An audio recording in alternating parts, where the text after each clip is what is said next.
Good morning, and thanks for joining us. My name is Meredith Swartz. I'm the Purchasing Director for Department of Administration. Like Carla said, there is a lot of information today. We have about 70-some, 80-some slides to go through. So it is drinking from the fire hose. You will get a copy of the presentation. And this is all about answering your questions on how to do business with the state. So use the chat, and then there are breaks throughout the presentation where I'll stop and take hands raised to answer those questions as well. So again, my name is Meredith Swartz, and I am with the Department of Administration. We are a very unique agency, cabinet agency within the state government. We are the business officer for the state. So we have a lot of different divisions that offer services to other state agencies, as well as serving the people of North Carolina. So with us, we have our advocacy groups, which Hub is one of those advocacy groups. So if Hub has to buy something, that purchase goes through my office, which is why I work directly with the Hub office to present these trainings and to make sure we do every effort we can to ensure that Hub vendors are knowledgeable and know how to do business with the state. So we put these classes together for that. We also have a few other advocacy groups, including Indian Affairs, Non-Public Ed, and then Women, Youth, and Survivors is our 4 advocacy programs that are housed within the Department of Administration. Those groups buy a lot of consultant services. They have a lot of events. They have a lot of other things that we buy for those advocacy programs. Then we have the asset management group. We manage all of the buildings in the downtown complex. So the state capitol, to the administration building, to the archives, to the museums, and everything that is owned downtown. We manage all of the facility building maintenance on that. So we have facility management under DOA. So we buy lots of building maintenance, janitorial services, and anything that is making sure that the building is running properly. We have state construction. We're going to talk about the different rules and laws that guide how we buy today. And state construction has its own rules, but they are also a division of DOA. So if state construction has to buy something, they come through my office to buy it for state construction. We have state parking. We manage multiple parking decks and lots around the downtown complex. And we have state property. They manage all the leased and owned property across the entire state that the state owns. So those are our asset management groups. And then we have our state services. So like I said, we are the business office for the state. So we have Mail Service Center that manages all the courier mail and the mail going in and out of our state agencies. We have Motor Fleet. We buy all of the vehicles for all of the different departments and manage the fleet of vehicles within DOA. We also have Purchase and Contract. You're going to hear me talk a lot about them today. Purchase and Contract is the state agency that governs how we buy within the state. They write those rules. They manage the laws. They work with the legislature to write our administrative code that governs how those tax dollars are spent. So we're going to talk about state purchase and contract, but if they have to buy something like the management of our e-procurement system, that buying of the ongoing maintenance and services for our e-procurement system comes through my office. And then we have state and federal surplus property. We're going to go over how that department can help you as a new business or a growing business. They manage all of the state's waste. They do auctions of state used property. Then we are the land of the misfit toys when we have these smaller departments that don't have a fiscal office or a procurement office. We manage the procurements for those. And so that is the Office of State Human Resources, the Lieutenant Governor's Office. We now have the residential schools, which includes the School of the Blind and the 2 schools of the deaf across the state. And then we have military and veteran affairs. So with that, you see that we have a very diverse group of divisions that fall up under DOA, and therefore we buy lots of different things, lots of services, and also lots of goods across all these different divisions. So throughout the presentation today, we are going to learn a couple of different things. Like I said, this is a lot of information. You will get a copy of this presentation this afternoon or later on after the recorded session will also be distributed for your reference after. Today, we're going to talk about the rules of state procurement. We're going to talk about how to register with the state. Know that if you are already a certified hub vendor, part of certifying as a hub vendor is registering to do business with the state. We're going to talk about e-procurement and EVP, which are systems that we use within procurement. We're going to talk about the hub program. We're going to go into depth on how to make sure that your hub certification is up to date, and then what are the benefits of being a hub vendor. We're going to talk about seeking competition, how the state reaches out to the vendor community to get those quotes, those proposals, or whatnot to go through to solicit for our projects. We're going to talk about the solicitation response methods, how you give those proposals to us, the different systems we use for that. We're going to talk about how we evaluate those proposals when they come in. And then we're going to talk on the back end, once something is awarded, how does that happen? What does that look like? How you can find out where awards of contracts are. And then if you are awarded, the contract management process and what to do on the back end once you do have a contract. So again, this is a lot of information. You will get a copy of this presentation. Feel free to stop and ask questions. The hub office is there to answer questions in the chat as we go along. I will have breaks throughout where I'll take hands raised and answer any questions that we got. All right, so we're going to first talk about the rules and laws that govern state procurement. We're going to talk about the differences between goods and services and how that drives how we buy. We have several different types of contracts. We're going to talk about that. And then delegations and how that drives our policy. So delegations is how much money we estimate a project to be. So we talk about the rules. Who writes the rules? Well, first we have the general statutes that are written by the state legislature.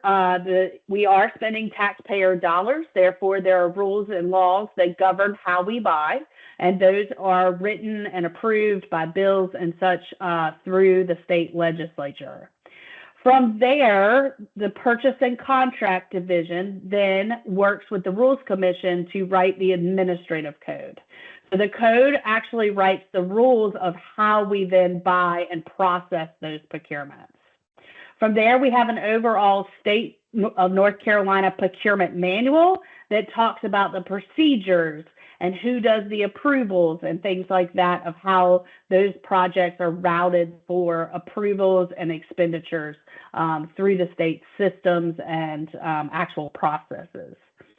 We also utilize the agency's purchasing manual. So each state agency, and when we say state agency, that's either a state department, a university, a community college, are all considered state agencies. So within that, every single one of those different agencies, such as me at DOA, I have my own purchasing manual. So within my manual, I can get even more into the weeds. I can drop those delegations down even further that says what we have to have to justify why we're making that purchase. So we're going to get into what our manual looks like throughout this presentation. Anything highlighted in yellow is specific to DOA, but most of the information, most of those delegations, those rules that we're going to talk about today are followed by all of our state entities and agencies. We do use the OSBM, which is Office of State Budget Management manual for our travel policies as far as employee travel, employee meals, fuel, things like that for our travel needs. So we talk about that administrative code and those general statutes. There's really three different areas in state procurement that guide those rules and laws that we follow, depending on what we're trying to buy. So if we're buying just standard goods and services, that falls under state purchase and contract type of purchase. So those rules are under the Chapter 143, Article 3, and the Administrative Code, Title 1, Chapter 5, for standard goods and services. If we have something that is data-driven, so if we're buying hardware, software, IT-related services, or anything where the vendor would receive state data, where there's any transfer of secure data, becomes an IT project. IT procurement fall under the General Statutes 143 and the Administrative Code Title 9 and Chapter 6. So you'll see those rules and those laws referenced throughout solicitation documents. Just know if it's an IT purchase, it's following those rules. Those are open to the public. You can Google those statutes to be able to see what they are, the statutes as well as the administrative code. State construction is a little different. So what we consider a construction project is any time that we're doing an alteration of a physical property. So state construction, we can do repairs on buildings. Those fall under standard goods and services. But if we are actually building from ground up, or we are altering the physical properties that require a design review, that becomes then a state construction project. So state construction projects fall under the General Statutes, Chapter 116, 143, and 153, and they have their own manual. So when we're going through the processes and procedures today in this presentation, we're really talking about standard goods and services and information technology purchases that follow these processes and procedures that we're going to present today. So under that, who are your potential customers? We have 28 state agencies. So that's state departments, not only cabinet agencies, but also state departments. And then we have 58 community colleges in North Carolina, 16 public universities. There's over 2,500 public charter schools, 100 counties in North Carolina, and 500 plus municipalities. So within that, all of these different entities potentially follow the majority of these processes and procedures when we talk about where opportunities are posted, how we receive bids, how we evaluate bids. All of these different entities usually follow these same rules, but really we're going to concentrate on our 28 state agencies. There are some mandated resources, which I will call out, that are specific to state agencies, where the community colleges, the universities, and the rest of these entities aren't mandated to use them like the state agencies. However, they're out there for them to use if they would like to. So we talk about those 28 state agencies. This is the list of state agencies. You will see we have the cabinet agencies, then council agencies, and then we have support agencies. So Department of Administration is where I am the purchasing director for. We have Commerce, Environmental Quality, Health and Human Resources, Information Technology, Military and Veteran Affairs, Natural and Cultural Resources, Public Safety, Revenue, Transportation, Agriculture, Insurance, Justice, Labor, Public Instruction, Secretary of State, Treasurer, Lieutenant Governor, State Auditor, Administrative Hearings, Board of Elections, Community College System Office, the Education Lottery, General Assembly, Office of the Governor, Ports Authority, State Controller, and Wildlife. So that is a lot of different departments that all are going to be following these same processes and procedures. There is a lot of opportunity within these state departments, and we all post in the same spot. We all follow the same procedures as how we award, evaluate, approvals, things like that. So with that, there is an array of different products and different services that we buy. I mean, everybody's got to have office supplies, but maybe somebody with public safety might buy weapons. That's not something we would buy. So just make sure you look at this list and kind of just think, okay, what do I offer and who in this list could be using that?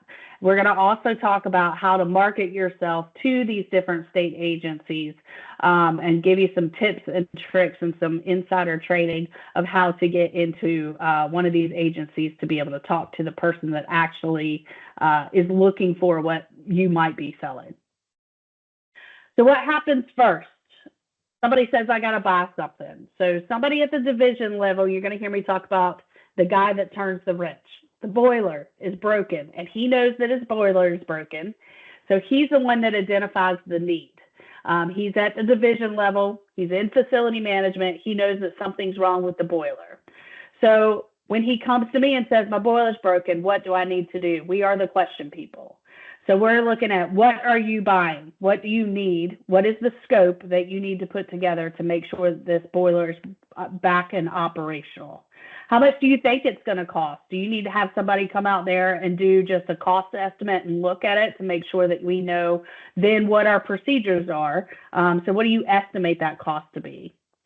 Do you have funding? Does your division have any money to do this project? And then how do I buy it? So does it go on a P card? Does it go through e-procurement? Does it go through an emergency process? What are the processes and procedures? And then what is the documentation that then supports what we did to fix your problem? So we want to make sure that everything in procurement is open to public record. It's all documented throughout the entire process. Really, our purchasing procedures are based on two things. What are you trying to buy and how much money is it? That's going to drive our procedures then to then buy whatever it is that we're trying to buy. We have different procedures for goods and services. We have different procedures that we're mandated to use. We have some mandated resources. And then we have, so we're going to talk about the differences between mandated resources and then open market, which means we're going out to the vendor community. Delegation, how much money we're spending, and then of course there's always special circumstances. We're going to briefly go over what those possibly could be and how we justify those. So what's the difference between a good and a service? Well, a good is those tangible property, right? So it's commodities, materials, equipment, or whatnot that's a tangible property.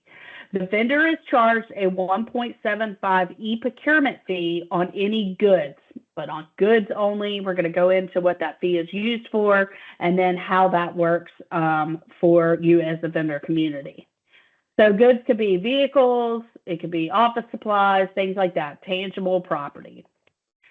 Services are intangible work or task performed by an individual or company that requires specialized knowledge, experience, or similar capabilities. There's multiple layers of a service contract, but it's basically that we're contracting with a vendor that has that specialized knowledge to complete the work.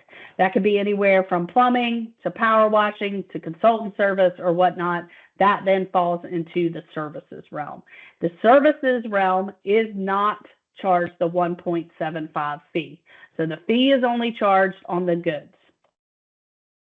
So what are those mandated resources that all those state agencies are mandated to use? The university community colleges can use those. They are still mandated to use a couple of these, but they're not mandated to use all of these mandated resources that that the state agencies have to use.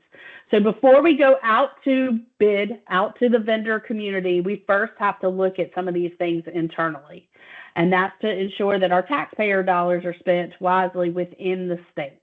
So first we have some mandatory state term contracts. We're going to talk in depth about how those state term contracts, those are still with the vendor community.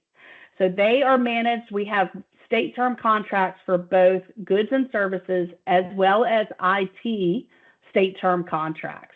But there are some that are mandatory, and those that are mandatory, the state agencies must use them. Then we also have correctional enterprises. So correction enterprises is under the Department for Adult Correction Services. It is managed by our prison system. And it does allow for our imprisoned and incarcerated individuals to learn a skill while they are incarcerated to help them have a life skill when they leave prison. So Correction Enterprises offers us lots of goods and services. They build all of our office furniture. They provide eyewear, so eyeglasses. They provide food out west. There's a cannery with a farm. They also do a lot of our promo items. They have embroidery. They have a print shop. So we have to first check, our statutes say that we have to first check, can this product, service, or whatnot be provided by Correction Enterprises? And if not, then we can go out to the open market. Know that those services within Correction Enterprises are very limited. So we talk about printing, like they can't create books, they can't, and they might not meet a timeline. So we just have to first stop is, can they do it? If they can't, then we can go out to the vendor community to supply us. Then state and federal surplus property. So as I mentioned earlier, state and federal surplus property is over off of Chapel Hill Road. It is open to the public. They resell all of the state's used equipment, whether it is vehicles, whether it is computers, whether it is office desks, bookcases, filing cabinets, whatnot. They have an entire warehouse. And like I said, it's open to the public. So if it is something where you're setting up a new office, you can go over there and get state used equipment for fractions of a dollar to be able to do that. They have vehicles. They have online auctions as well. All of the websites that I'll talk about today are in the back of this presentation. So DOA's website, if you just Google Department of Administration state surplus property, you can get to their online auctions. We have the Mail Service Center. Anytime that one of the state agencies is going to do a mass mailing, we have to give the Mail Service Center, we get a break on postage because we are a state agency, to be able to push out those. So think of your DMV registration with your little sticker. When that is mailed to you, that goes through the Mail Service Center because we get a break on postage to eliminate waste in those taxpayer dollars. State construction, we've already talked about that, but if we are actually manipulating, changing the building, it becomes that state's construction project. If there's something that we're really unsure of, are we doing a repair or are we actually replacing? We reach out to state construction and say, is this you guys or us? And sometimes basically they look at the dollar amount. If it's something small, they let the agency move forward. But if it is something that actually we're doing wiring, we're moving walls, we're doing anything like that, state construction gets involved. We have the state property office that manages all the leased property. So if we're doing any kind of leases for office space for whatever kind of property, we go through the state property office. And then if we have a project that we are working on that potentially is for consultant services, we have use of all of our other departments. So if we're doing something where we want the Treasury to come in and look at, or the state auditor to come in and look at a project, we could write an MOU, which is just a memo of understanding between the two agencies to complete those services, keeping those taxpayer dollars within the state. So our state term contracts, like I said, they still go out for bid to the vendor community. All contracts are listed on either PNC's website or DIT's website. Both are in the back of this presentation. Every state term contract, when you go to their website, lists out who the contract manager is for that particular contract. So if you see one that potentially you feel like you could offer those services, it should list when that contract ends. Some of the ones for DIT have continuous open bidding. You could reach out to them and say, is this one that I can get on throughout the life of the contract, or does it end and it has to be reposted? All of them do eventually get rebid. They are bid in the same spot where all the other state agencies are bid, out on EVP. We'll talk about that later. But our state term contract, the purposes for them is that the vendors that are on that state term contract can offer services to any of those state agencies within the state. So the universities, community colleges, the municipalities, the charter schools, all of it, for the entire state. There is, they offer lower cost, good quality products and shorter delivery times because they're written so that we can pull the data to really see what we're buying to then be able to negotiate that pricing and how quickly we can get it to us. So that is the purpose of the state term contracts, is that we all are allowed to use them. We don't have to go through the bid process. The contract is written on an as-needed basis. We can buy as the department needs. The open market agency delegation. So if none of those mandated resources meet our needs, then we're going out to the vendor community. So know that any procurement, basically open market just means that a procurement that's purchased according to the rules and the regulations, those laws set out by the state from the vendor community where the resources aren't met. Every state agency has a delegation that is set by the state procurement officer. So that delegation, how much we can spend. So anything set under that amount of money, under it, can be handled in-house at the agency and does not require additional approvals. Anything over that delegation must be approved by statewide purchasing contract, or Department of Administration also has, Department of Information Technology, DIT, has their own procurement people for anything that becomes an IT procurement. So anything that goes over our delegation goes for extra approvals, extra views before it's posted and before it's awarded, to ensure that the procurement went well for that over the delegation. For us at DOA, our overall general delegation is $100,000. So those rules and laws, when we get down to our procurement plan, our procurement manual, anything that's under that $100,000, I can write our own rules under that $100,000 as far as processes, procedures, when we have to go out for bid. And so those rules under that $100,000 may be different for each state agency. So in yellow, this is what my rules in my particular procurement manual say. I will say that most departments look like this. I don't think what may be different is their P card purchase limits. Those are very different across different agencies. But as far as the small purchase threshold, that is standard across most of the departments. And then when we go out for bid, could be different depending on the department. But for us, we have a limit of $2,500 that can be put on a single swipe of a P card. So our P card holders, if they need something and it's under $2,500, they can use their P card to purchase that. If it's under $31,000, we require them to get 3 quotes, or they could just get 1 quote as long as that quote is from a hub vendor. So if they're able to find a hub vendor in that space, we only require 1 quote and it automatically goes to that hub vendor in that small purchase. They find those hub vendors using EVP, and we'll talk all about that, of how they find the vendors under that small purchase threshold.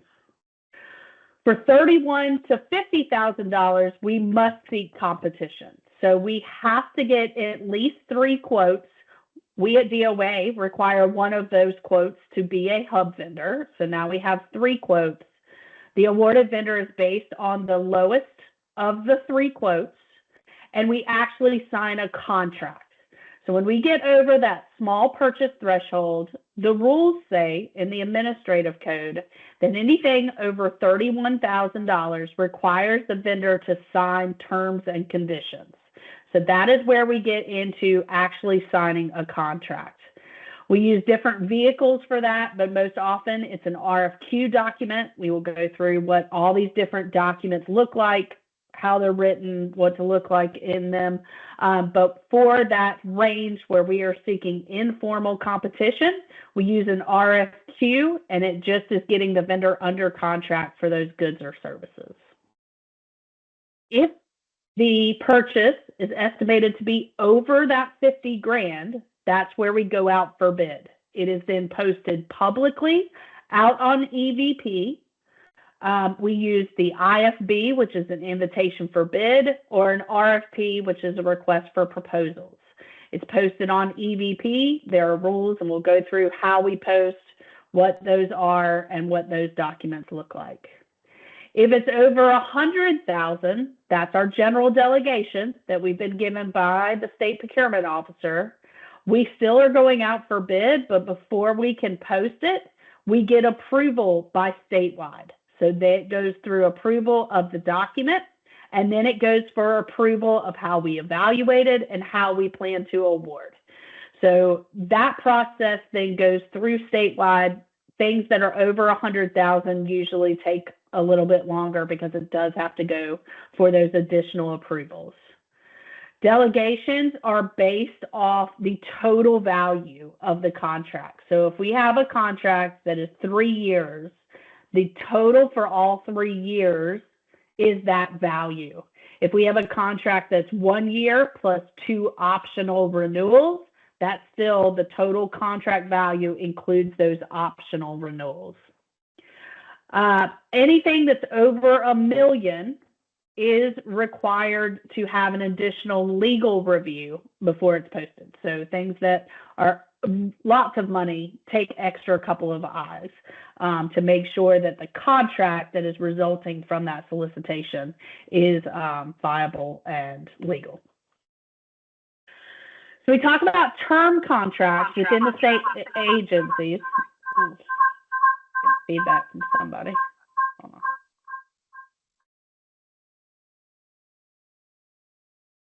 All right, so when we talk about term contracts, a standard term contract is where we are just providing an agreement between the purchaser and the seller to give us those goods or services over a certain amount of time at a certain price, right? That's just a standard contract. If the agency also has the ability to write an agency-specific term contract, these work quite similarly to the statewide term contracts, where we are awarding it's gone through the bid process, but we're going to award that contract with an indefinite quantity. So we're going to award based on rates and buy as we need throughout the term of the contract. We do this quite often I know at DOA, we have this for emergency restoration services. So we have a vendor under contract that includes how quickly they have to be on site to assess the problem, and then rates based on, are they doing lead abatement? Are they sucking up water from a flood? Things like that. So we have them under contract. We don't guarantee that we will use them, but we have that contract as we need. That way we did the due diligence up front to go out for a bid. It's not an emergency. We then have that at our disposal to use as we need. All state agencies can write up to a 3-year contract. Any longer than that, we have to justify why we need it longer, and it requires an additional approval before it's posted and before it's awarded.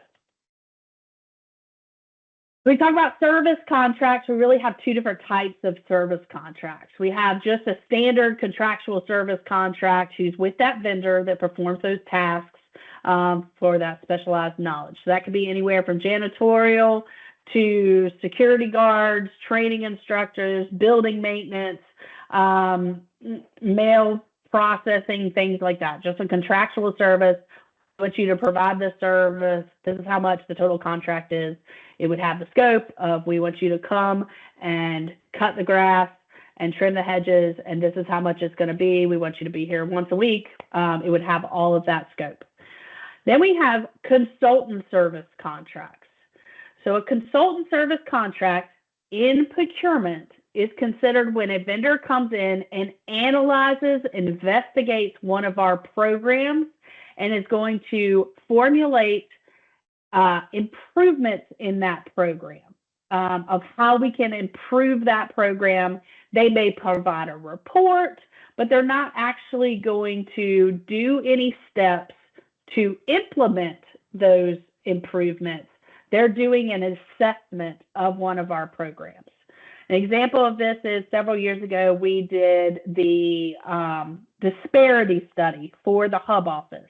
They looked at all of our procurement processes and procedures and then gave a report on where we were lacking in making sure that our diversity groups had the opportunity to bid. So they gave some suggestions of how we could change our procurement policies and procedures and whatnot, and what the hub office could do to ensure that we try to bring up our diversity inclusion services in state procurement. They did not implement those. They just gave a report of what they think their suggestions were to then meet the goals. Any vendor, so that if it is considered in the realm of consultant service, it has an additional approval for going through the governor's office. And that, again, is to ensure that there's not another state agency that can perform those reports, those assessments of our programs. Any vendor receiving payment for services over $600 would then need the 1099 form. The Department of Information Technology, we talked about this briefly earlier. The general statutes for this type of purchase is 143.13.20. It could be anything: hardware, software, online data subscriptions, license agreements, but really it's anything now that touches data. So if there is any procurement, it could be something where you're having some kind of system where we have to log in to request services or whatnot. That now is falling into a DIT procurement. Know that DIT, and they have their own website that's in the back of this presentation, they approve all the technology purchases. So when we go for those approvals over our delegations, it goes through statewide IT. And then instead of statewide P&C, it goes through statewide SITP, which is State Internet Information Technology Procurement. And so DIT also has their own statewide term contracts for our computers, our phones, our hardware, some software, standard software purchases, but there's also some IT-related service contracts that are on state term contracts, like if we needed a programmer or we needed somebody that writes code, we do have one of those contracts that's a statewide contract that we can buy off of. They also, on their website, list out who the contract administrator is for each one of those contracts. You can reach out to them, say, hey, when does this end? How do I get on this contract if that's something that you supply? Know that when you're seeing solicitations out there for IT-related goods or services, be on the lookout for a VRAR that you have to submit back with your proposal, which is a vendor readiness assessment report. There's a link to that report. It includes, and we use that to ensure that you're going to meet our security protocols within the state. We are very stringent on our protocols. So read very carefully if you see something that's an IT-related goods or services, and make sure you submit that VRAR with your proposal if we're asking for it. We also could ask for a SOC 2 report, that just is where the data is going, and ensure that it meets our security protocols. So some special things that happen. Everything in procurement is gray. We have emergencies. We have things that are proprietary that we buy. We might have a piece of equipment that we need to buy the next piece of equipment and have to be standardized or whatnot. So anytime that we're going to buy something that's outside the standard procurement, rules, processes, or procedures, we consider that a waiver of competition. Every waiver of competition has to be justified and documented. It is written into the administrative code what can be considered a waiver. That's 01 NCAC, which is the North Carolina Administrative Code. 05B 1401 lists out what it could be. We could have a sole source procurement, that vendor is the only one that can provide that good or service. It could be brand specific, that we have to buy that brand. It could be an emergency. The building's on fire. We need to turn, or it's flooding. We need to turn the water off. It was an emergency. We had to go through the waiver process to get somebody out there. Standardization, we already have this piece of equipment and we got to get this piece of equipment to go into that piece of equipment, is standardization. Ongoing job or task, they've already done this phase 1 of this project, so it would not make sense to have somebody else do phase 2. So those are just some examples of approved waivers. Anything like that would be justified and documented as to why we are waiving outside of our standard procurements. I'm going to stop there. I know that was a lot to process on the rules and the regulations and our types of contracts. Do we have any questions, Carla? Or you can use the hand raise, and we'll get to those too. Questions in the chat have been answered, so we'll go with raised hands. And I see Vera or Yordi, if you want to unmute and ask your question. Go ahead. Judy. Sorry. Hi, how are you? I was just trying Good. to find the unmute button. This is great information. Thank you very much. I have a question. Well, I have 2 questions. So, looking at, for instance, when you have a small purchase of $31K that is not posted, like where do you find those opportunities for, like, say, in my case, consultation services? The other thing is when you said for like agency specific term contract that is based on historical data, what does that mean for somebody, like say, my consultation services, I moved from New York, I opened my business here.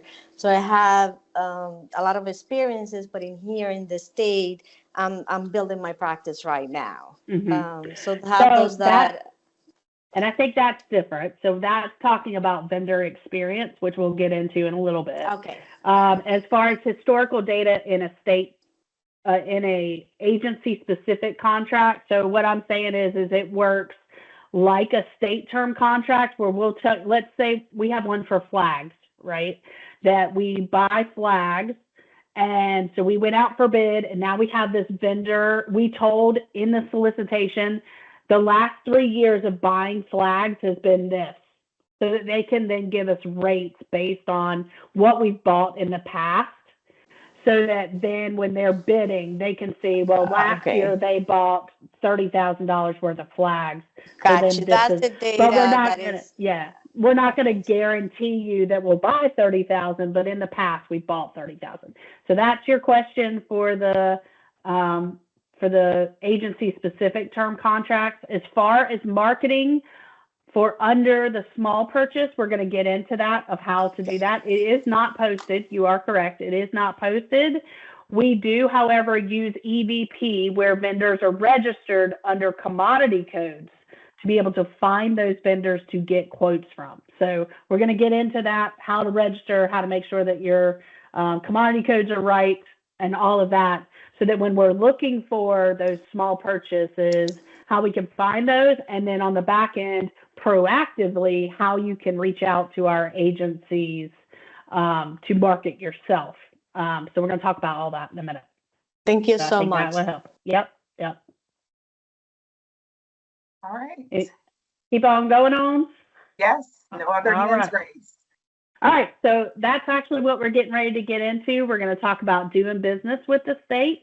We're going to talk about our different systems as far as e-procurement. We're going to go through the basics of that system, how to register with EVP. If you are a hub vendor, you are already registered within EVP.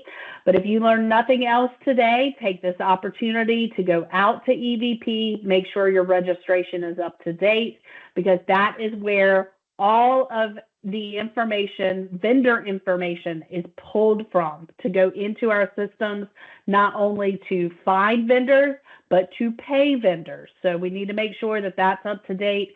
And it's also the system where you get notified of those larger opportunities. So we'll talk about, we upgraded our system in 2020, which now that's 5 years ago. I don't need to call it the new upgrade anymore, but we did upgrade. So we'll kind of go through some of those things that were included in that upgrade. So e-procurement is our basic ordering system that's used by most of our state agencies. So not all, but most use the state agencies. I believe DOT still uses SAP, but the majority of us are using e-procurement. Either way, both of those systems are linked to EVP, where you put your registration stuff into. So e-procurement is our system that issues purchase orders. It provides us a single point of access to all of us different agencies that use e-procurement. It allows us to increase our order accuracy through use of electronic orders. Those POs, when issued, go directly to the email address that is listed in EVP for that vendor. We're able to select the vendor, select the location. You could put multiple locations in your registration. So let's say you have a Greensboro office and a Raleigh office, and this product is coming from Raleigh. We could pick Raleigh, and then that's where that procurement purchase order would go to. Many of our state term contracts that are able to be used by all the state agencies, they've worked with DIT and PNC to upload their catalogs within our system. So literally, if I go to buy office supplies, right now FSI, which is a hub vendor, is our office supply state term contract vendor. When I go to buy office supplies, it takes me to FSI's catalog. I pick a stapler. The stapler then automatically is pulled into my requisition, and I issue a purchase order. Super easy, and lots of our state term contracts function like that for goods. They have their catalog associated to it. So everything's electronic. If they updated a price for that stapler on their page, it would show up in e-procurement, things like that. We're going to get into that vendor is charged the 1.75 fee for goods only. So that is associated with the e-procurement fee. If you've ever heard of the e-procurement fee, or you've gotten a bill for the e-procurement fee, that is the 1.75 fee for goods only. Your tip for today, insider trading, is that shipping is a service. It is not a good. So when you provide a quote, you want to make sure that your PO has two different lines. And so that shipping is a service. You wouldn't be charged the 1.75 fee on the service portion of your quote. You would only be charged the 1.75 fee on the good portion. So what is that fee used for? It is used to pay for the ongoing maintenance, support, and everything within e-procurement. So it allows the state to do business electronically. You're able to then market. We're able to find you by that registration, which is free. You are not charged to be registered with the state. However, if you do provide a good, then you are charged that 1.75 fee to keep up the maintenance of both EVP and e-procurement. So it offsets the expenses of development, maintenance, and ongoing operations. It also pays for our help desk. So if you are registered in EVP, or if you have a problem when registering with EVP, we have a help desk that can walk you through and see what the problem is. If you're not, for some reason, getting a purchase order, your registration isn't up to date or whatnot, or you're locked out because some salesman registered you a long time ago, it pays for all of that help desk processes and procedures. How do you benefit from being an EVP? Well, it gives you access to our markets, right? So our formal bids are posted out there. You receive those things electronically. It's a single point of access to government entities, public schools, and community colleges where we post those opportunities. The system gives us accuracy throughout the delivery of those purchase orders, and there's potential in savings and costs because you can market through there. You can then search for opportunities through there. You don't have to have somebody doing your marketing to the state. You can reach out directly to us through that system. So that upgrade that I talked about, we went from an on-premise system to a cloud-based system back in 2020. And one of the main thing that changed is that we updated the commodity codes that we use. We now use UNSPSC codes, which are global codes that are recognized across the everywhere. So with those codes, you can look up unspsc.org to be able to find codes, to look for codes. Just know that the state is only using within our systems the first 6 digits. UNSPSC codes get down to an 8-digit level. We are only using up to a 6-digit level. Know that anything that starts with 7, 8, or 9 are service codes. So they are not charged that 1.75 fee, are service codes for that. So like shipping is I think a 900 level code that wouldn't be charged that 1.75 fee. So this is how we find our vendors, is that we can search by these codes that you're registered under. So EVP, when you are going to register, just know that if you were registered within EVP before 2020, when we moved over to these new codes, you were automatically transitioned. So they were not one for one, so it might behoove you to go into your registration, really look at those codes, know what they are. You can use this website to really search by keyword and figure out which codes you should be registered under that would relate to things posted, to us searching, things like that, to be able to find those vendors. There is all kinds of training for vendors on our e-procurement website of how to register, how e-procurement works. There's job aids, there's quick links, there's all of that type of thing. This is the website for e-procurement, and you can search under or just go training, vendor training, and there gives you all kinds of training as far as commodity codes. All of that is out there at your disposal.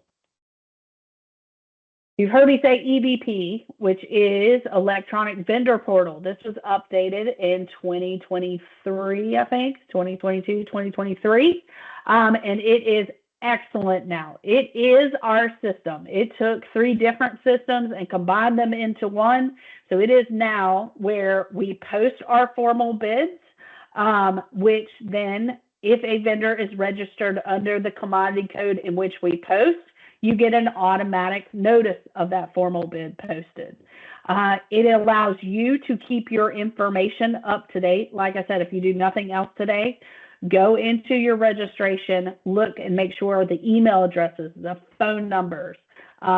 You can put multiple contacts. You can put your billing contract versus your sales contract. You can put multiple locations. Make sure it's up to date. It is our one-stop shop to the vendor community. So it is to receive purchase orders. Like I said, if you're like, well, I got this purchase order, but I don't know where it went. It went to the email address that you're registered in e-procurement under. You can search for solicitations throughout all of our state agencies, even those municipalities, the charter schools, all of that also all post out in EVP. It is how you are notified of formal bid opportunities. It is also now the spot where you register and update your registration as a certified hub vendor. So all of that is out there. And then bigger, it has a vendor search. So that is out there at your disposal too. Let's say you're a subcontractor, and so you want to know what primes are out there. You can search in our portal just like we can search for vendors that are registered with the state that maybe you want to partner with on a project.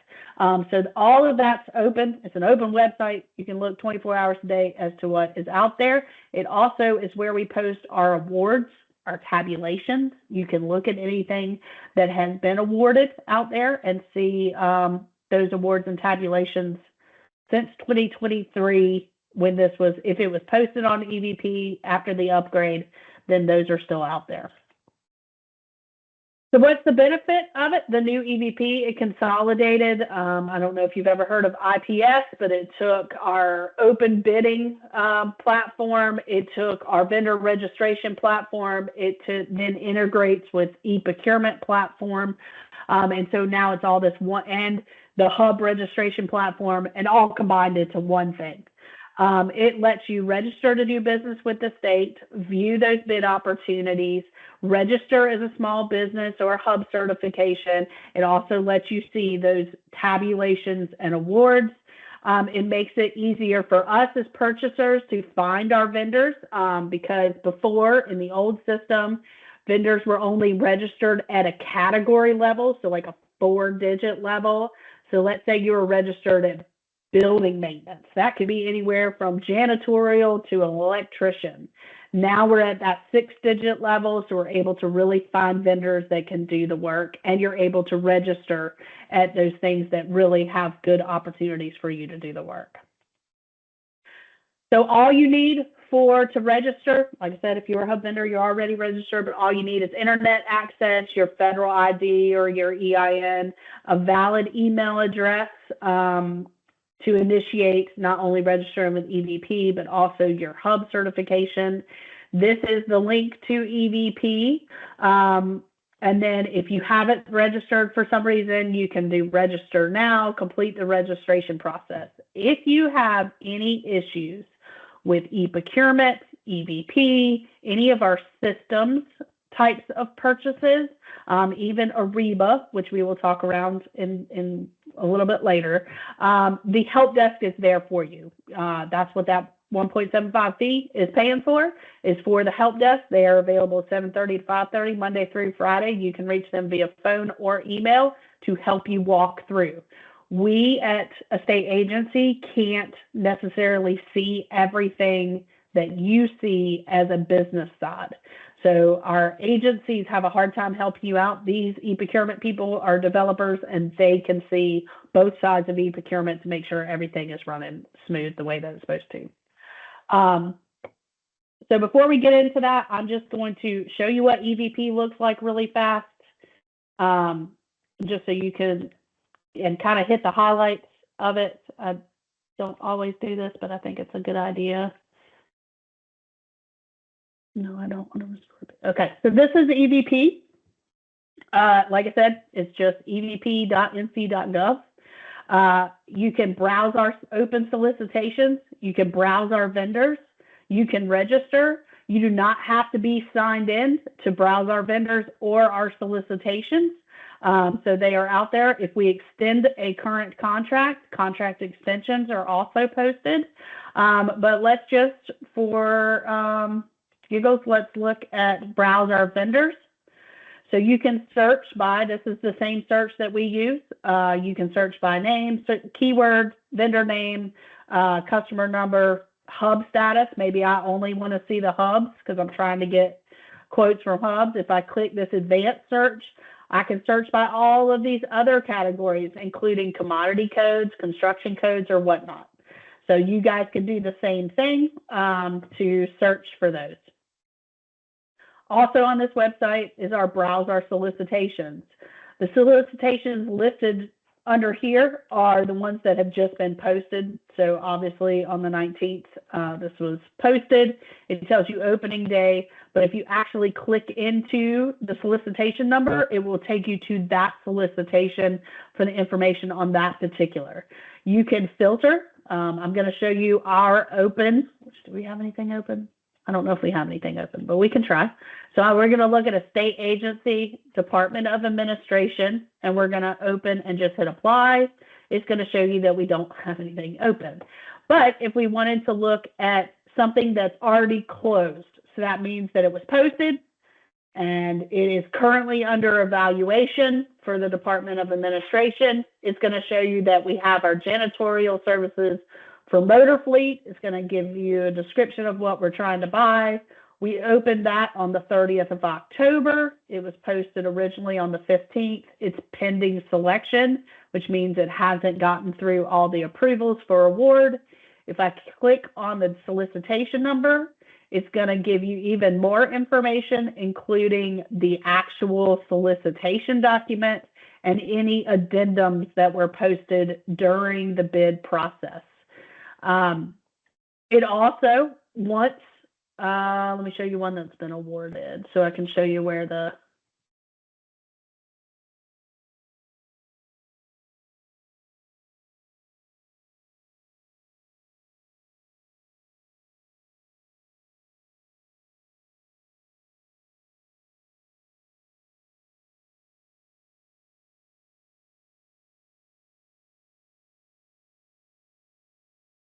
right? So for our Dobbs building has been awarded. It's awarded status.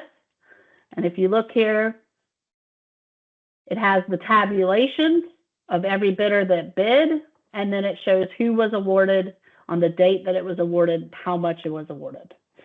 So all of that is very transparent. In our old systems, that used to go away. Now it's out there. Like I said, if the original bid was posted on this new EVP platform that happened in 2023, then it should be out there for you to view. You should be able to see that. So that's just a quick overview of EVP and how you can use that to your advantage. So we got any questions? We do not have any questions in the chat.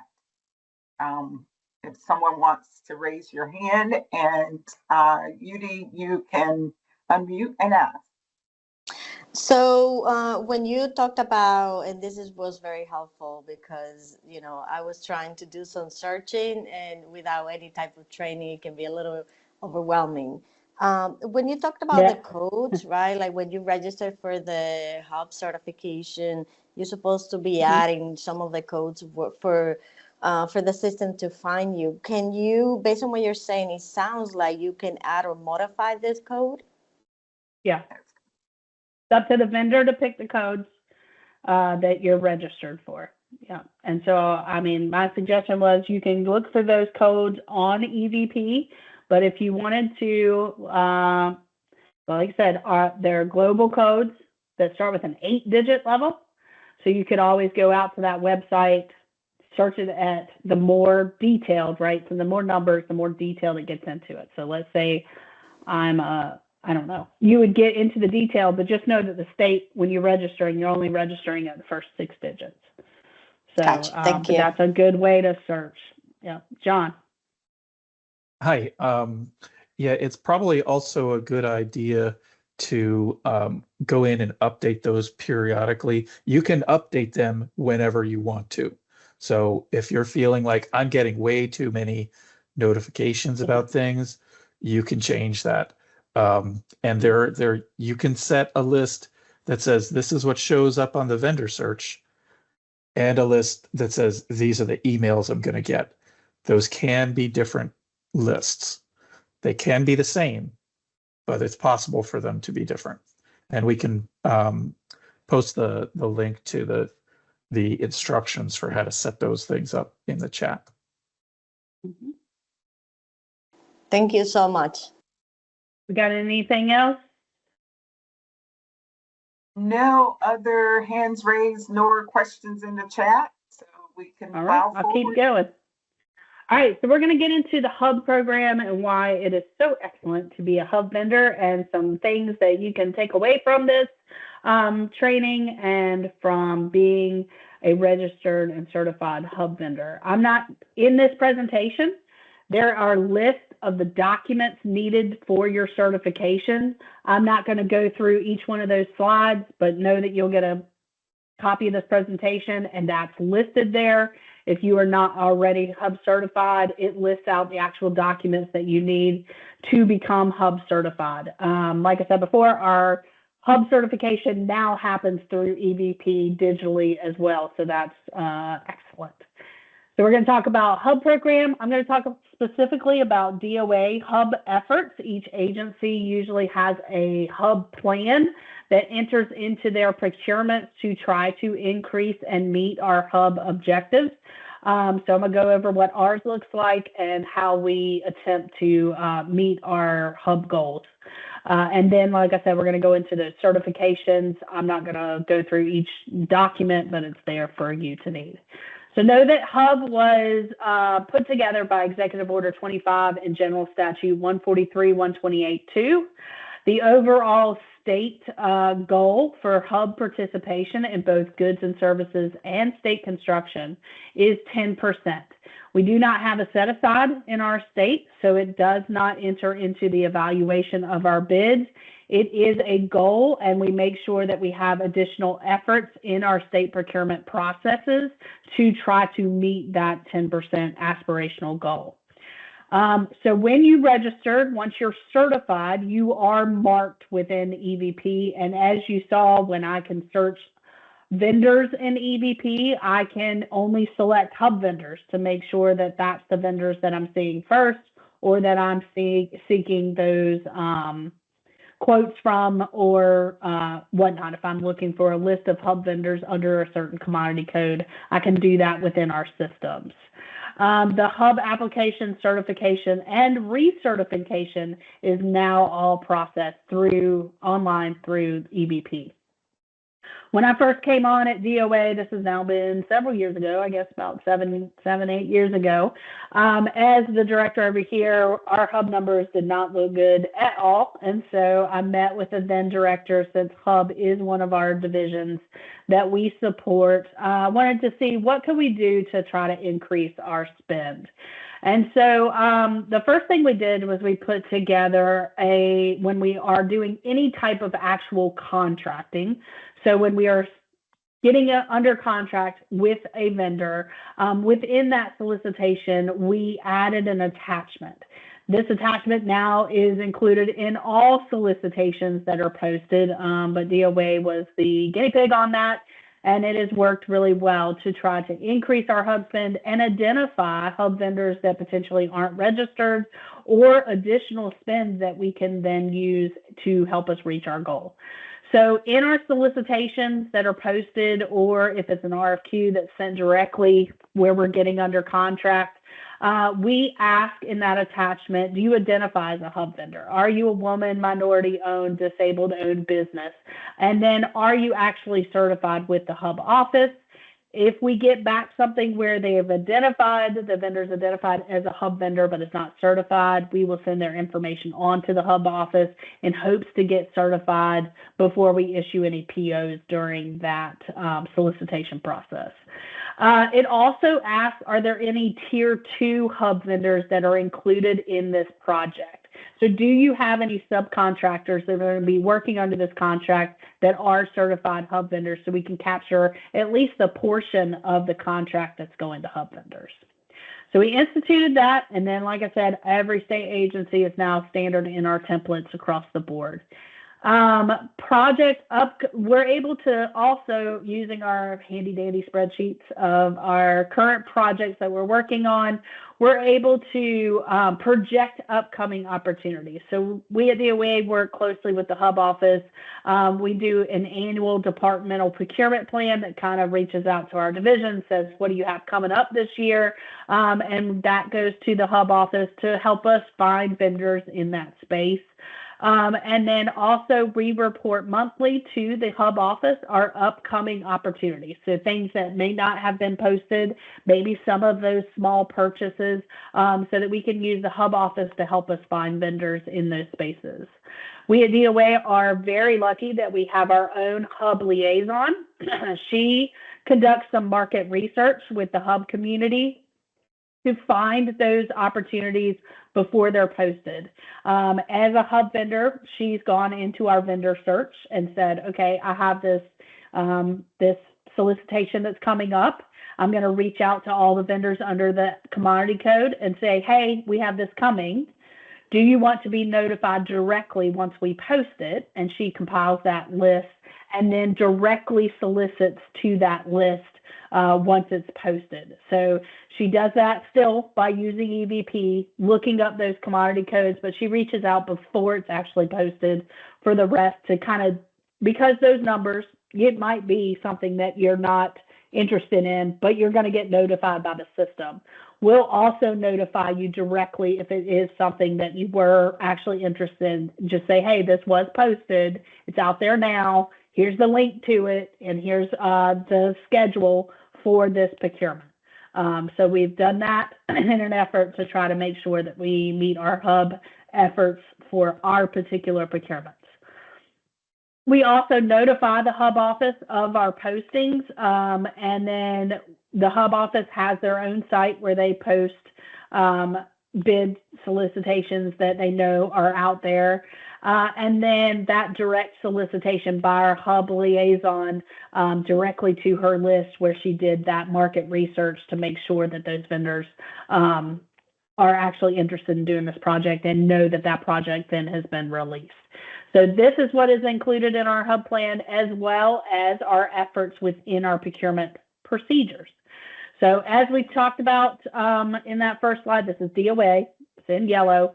But for our small purchases, our divisions can buy with one hub vendor quote where competition doesn't have to be sought as long as that quote is from a certified hub vendor. Anything that is 31 to 50,000 where it's still informal, it's not being posted, but we're reaching out and getting quotes for that, one of those quotes needs to come from a hub vendor. And then when we do go out for formal bid, we've done those extra things. We've added that attachment to our posting that says, are you a hub vendor? And then we try to make sure that we get certified before we would issue any purchase order, along with that direct solicitation by our hub liaison. When we do renewals on contracts, we ask again, are you a hub vendor? So in hopes that we cut a new PO for every year of a contract. So hopefully if you have gotten registered and that status has changed in between, we want to make sure that we capture that again. So we ask those questions again. Are you a hub vendor? And then if you identify but aren't registered, we send your stuff on to hub.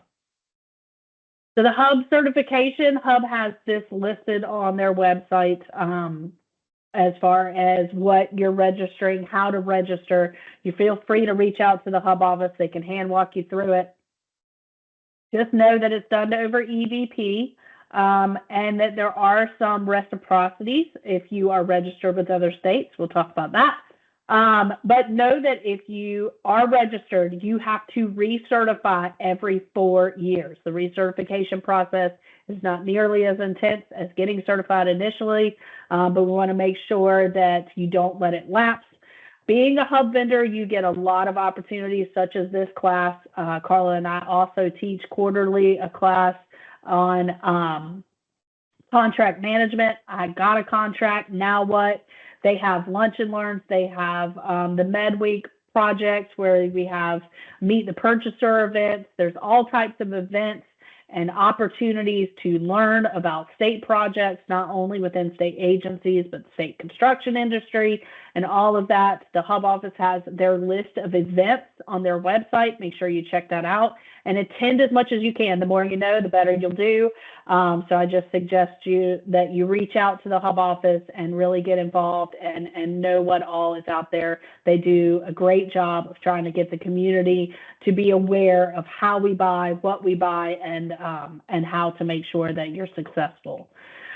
So like I said, I'm not going to go through every single one of these documents that you need, but know that there is some reciprocity certifications. If you're already registered with NCDOT as a disadvantaged business enterprise, the registration to become a hub is not as intense. And same thing for North Carolina. If you are registered in Georgia, South Carolina, Tennessee, or Virginia, there are some reciprocity in the certification process. So these are all the documents. They're there for you to look at. If you need it. Do we have any And questions on that? yeah, we do not have questions in the chat. So if anybody has questions, you can feel free to raise your hand. And I do want to say that if you're not certified and you want to find out specifically how to walk through how to become certified, we do offer certification training the third Thursday of each month. And our training is actually coming up tomorrow. So Raymond, if you want to unmute. Hey, I'm a general contractor, and I know you said this was going to be on goods and services. Do you have a class that's going to be coming up that's going to be talking about contracting as far as general contractor? I want to build stuff, remodel So stuff. state construction type of purchases. Yes. Carla, do you know if y'all have anything on the calendar for state construction? We do not at this moment have anything, but we do share information when we have it or partnering with some of our prime contractors. We just currently do not have anything on the calendar. But like I said, our departments also do a lot of small repairs. So when we have something that even could potentially be where we're building something, if it's a small thing, state construction might not get involved. And so there might be opportunities out on EVP or those small purchase areas for small construction projects. It's just, we have to give construction the first crack at it. And then if they say, no, go forth and prosper, then we would post it the regular way that we would do any other procurement. Okay. I would like to talk with you sometime on how to find those. Okay. And John, you're on mute if you're speaking, but John Gunther, if you want to unmute. And oh, okay, for some reason Yeah, we weren't here. there you go. There you go. Okay. Yeah. Thank you. Just wanted to mention that keep an eye out for the State Construction Conference, which is the first Thursday of March. I want to say that's March 5th or 6th. I don't have the calendar right in front of me, but it is out at the McKimmon Center in Raleigh, and it's last year they had about 1,000 people attending that. There's sessions all day long, and there's opportunities to learn things all day long, also opportunities to network all day long, and we specifically have the hub, the annual hub networking reception and expo immediately following the conference at the same location. And that's where we have a lot of prime contractors, a lot of state agencies, their capital project coordinators would likely be there that you can connect with and talk about. Thank you. Somebody mentioned it's on March 5th. Yeah, so March 5th, 2026. So yes, I hear what you're asking. Like, can we have a construction 101 kind of discussion as well? That is absolutely something that would be valuable to have to go through that. But I just wanted to share about the State Construction Conference. It's a great opportunity if you can attend that. There is a cost to attend the conference. There's no cost to attend the networking portion after the conference. And I will say that state construction also uses EVP to post their opportunities. So they're out there on the same site that ours are. Yeah. And there are, if you're familiar with the Hub Office website, the solicitation opportunities posted there. Some entities don't use EVP and some cannot use EVP. So private contractors cannot post on EVP, but they can post on the Hub solicitation dashboard. So if they are looking for subcontractors, that is one place that they can post and one place that Hub vendors can go to see what is out there. All right. I think we got one more question. Michael, if you want to unmute. Michael. Yeah. Hi, can you hear me? Yes. Yes. Okay. The question I have is, we've just become a Hub certified female-owned company, and we're having a lot of confusion, not only with us, but with the people that we're bidding with on, and I don't know if this is the right place to ask this question, but what forms, as far as Hub is concerned, what forms are we to fill out, and where can I get the best information, the best resources to make sure that we're filling out the affidavits properly, affidavit A, B, C, and D properly when we're doing construction, because we're a first tier subcontractor, and what are the rules of having to use a second tier subcontractor when we're bidding those jobs? So that sounds like you're talking about a state construction project. As far as Right. goods and services, we're going to get through what our solicitations look like. Okay. But state construction, like John said, they have a different set of rules and processes and procedures. So I would say that attend the state construction conference and then get with the Hub office. Maybe they can help you navigate some of that, since they do post their opportunities, some of their opportunities on their website. So, but this, Okay. yeah, I Thank think state construction has that different set of general statutes that then guides how they bid. So it's a little different. Okay, thank you. All right, I'm going to keep on keeping on in an effort to make sure we meet our time. Keep those questions coming in the chat, and we'll try to get to them as soon as we can. All right, so we're going to talk about seeking competition. We're going to talk about the different types of solicitation documents that we use, what's in those documents as far as content, and the differences between requirements and evaluation criteria, and how we meet those and use those in our evaluation. So when it comes to drafting those solicitation documents, it starts at the end user. The guy that turns the wrench knows that his boiler's broken. So he does the due diligence to identify the need, really define what is broken in there. He might need to reach out and gather information as far as having somebody come look at it to help him gather and develop the specifications, the scope of work that needs to go into the document to then be bid out. We get involved once he has that scope together to really review, authorize, create the document, and go through the bid process to get what he needs, not what he wants, but what he needs to ensure that the procurement rules are followed and that those processes and procedures, we follow those to the letter to make sure that it's all documented, so that when we do get to an award, it's all documented there to justify our award. And that the contract becomes that legally binding document. So the documents that we use in solicitation, we have the vendor direct quotes, where we are in that small purchase threshold, that under 31,000, we can reach out directly to the vendor community, as long as none of those mandated resources meet our needs. We then are going out into the open market. We look for vendors through EVP, and then we just get a informal quote from them, just a quote on the vendor's letterhead or branded of some sort. It does have to be current within 30 days. We take those quotes, we attach them into e-procurement on a requisition, and we issue the purchase order directly to the vendor via the email that they're registered in EVP. So that's just a direct quote. It can come back and forth via email. There are no timelines on it.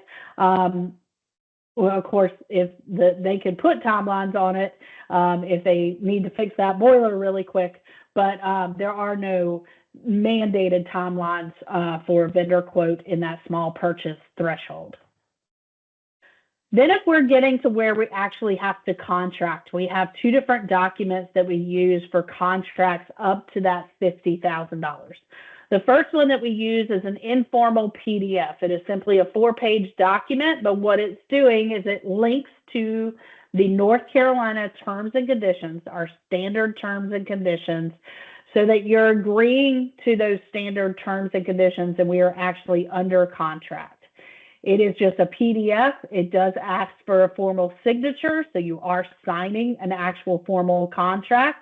We can send it to you over email. We open it as soon as we get it, but it is used for very specific, usually goods, where we're asking, we want 5 widgets. You tell us how much the widgets are. Therefore, this contract is this amount of money. It does not leave us a lot of room for scope or anything like that. So it is used mainly for goods, specific goods that might have a little bit of specifications of that good, but it's not a very detailed scope of services. It's sent directly to the vendor. There are no time constraints unless someone puts that into the email that says, hey, can you return this to me by a date to get it back to us? And then we counter execute. It's attached to the requisition. The vendor would get the PO. We could use this to get those multiple quotes, because it can be used up to 50 grand. So if we're getting 3 quotes, we could send this informal PDF to 3 vendors. The lowest vendor would then get the actual PO for it. The next type of document we use is called a request for quotes. This is a complex actual contract. It's used for goods and services, complex. It is used for advertised solicitation. So it can be used for seeking that competition up to 50 grand sent directly to the vendor. It could also be used if we have the justification for a waiver, but we need to get under contract. So it could be used for 500,000 if we are sending it directly to one vendor in accordance with a waiver. So it is the vehicle that we use to set up a contract for either seeking competition up to 50 grand where it's not going out to be bid, or for anything that is considered a waiver that's justified and approved to go through the waiver process. This document can be sent back and forth via email. There are no timelines on it, but it could have to where the agency that submitted this RFQ says you have a deadline to submit it. It will have all the information, and all of these documents become your contract, along with any of the documents that we've asked you to submit back with your response to these solicitations. That all becomes your actual contract. So this document references our terms and conditions, because we have to get under contract with those terms and conditions. It can be sent via, I don't know who uses fax anymore, but it can be sent via email back and forth. Once we get into the formal bid process, we use one of 2 documents, either the IFB or the RFP. IFB is an invitation for bid. This document is used for very specific goods or specific simple services. We're not asking for we're not looking at who's doing the work. We're not evaluating. Usually the evaluation is based off who is offering the lowest cost that meets the specifications or requirements of that bid. It has to be posted out on EVP. It's for things estimated to be over 50 grand. That's that total value. So all the term over 50 grand is then posted out on EVP. It has to be out there for a minimum of 10 days per the administrative code. And we have public openings. Most of us now are doing our openings over a Teams link or a Zoom call. And what we read out is who has bid. So we have these public openings that just list out, these are the vendors that we've gotten bids from. These documents also have the potential to have site visits, where if it is something that you need to put your eyeballs on what you're actually bidding, we could have a potential site visit during those 10 days while it's posted. So sometimes that 10 days gets stretched out a little further than that. But an IFB is used for simple goods. We know what you want you to do when you get here, or we want 7 widgets, but here's all the specifications on those widgets that we want. A request for proposal is used that same scenario, over 50 grand, going out for bid, but it is used for combination of goods and services, but it's where we can evaluate on things other than just cost. So an RFP will have a detailed evaluation method. It could ask for detailed evaluation criteria, where we take the proposal that the vendor comes back with and we evaluate their responses to our criteria to make the decision on the award. It also has to be posted for a minimum of 10 days per the code, and there is potential for either pre-bid meetings or potential site visits. We also have that formal bid opening where we read out who has bid, and then we post those tabulations out on EVP. What we're asking for in an RFP is really, we know what we want our end result to be, but we want the vendor to propose its best solution. So we could be asking for a technical approach. We could be asking for, if it's a software that you're creating, what does the technical specifications tell us how you're going to meet those requirements? Tell us how your system does integration, those types of things, to then evaluate on that. If it's for a consultant service, we could ask for who's doing the work and what are their credentials and evaluate that. The last document that you may see out on EVP is called an RFI. This document we use because we're not really sure what we're trying to buy. Most often, this has been used in the IT realm, that we're testing the market to see what those technical scopes are on the market, what different systems do to help us then write the RFP to develop that system. It's used to ascertain the level of interest from potential vendors, but it is not a solicitation document. So there is no award based on an RFI. We're simply gathering information to help us then eventually develop this RFP that then will result in an actual contract. These are the different areas. DIT and PNC have different templates. They are able to move around. This is the outline of PNC templates. So on the average, the first section will be the why we have to purchase this. Is there any kind of general statute that says why we need to purchase this?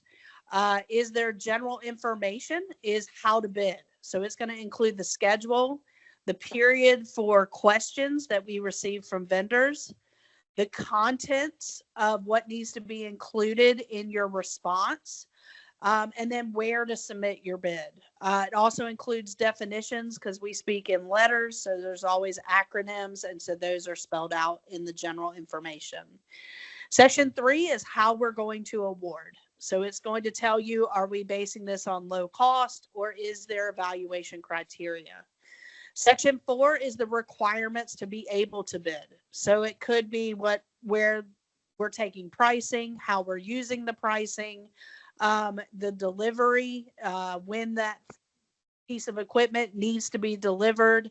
It could say that we're going to check our references. We could ask for vendor experience, what has to be included with your proposal, if we're asking for samples, financial stability, certifications, background checks, those types of things. Section 5 is the meat. So this is what you will be held liable to do if awarded. So it goes over the objectives, the specifications, the tasks, the deliverables. Section 1 is the why. Section 2 is the general information on how to bid. Section 3 is the evaluation criteria of how we will award. Section 4 are the requirements of how to bid, what you have to have, any requirements. And then Section 5 is the meat. So this is your specifications, your deliverables, the technical approach, and any kind of task that will be completed under this contract if awarded. Section 6 is contract administration on the back end of the contract once awarded. So if there are reports that are required, if we have a problem during the contract, if there's changes to the contract, all the information on that is under Section 6. The attachments can be really anything. There's always a pricing form. Instructions to vendors is a standard attachment, as well as the North Carolina General Terms and Conditions. Location of workers, where is this work taking place? Is it within the U.S.? EO50, which is a North Carolina price matching for goods. We'll go over that later. And then the financial condition, does your company in good financial standing? And then that supplemental information about being a hub vendor. So those are all attachments. We could have maps or diagrams or any other information that you would need to know in order to bid on that particular project. So you can go to the next one.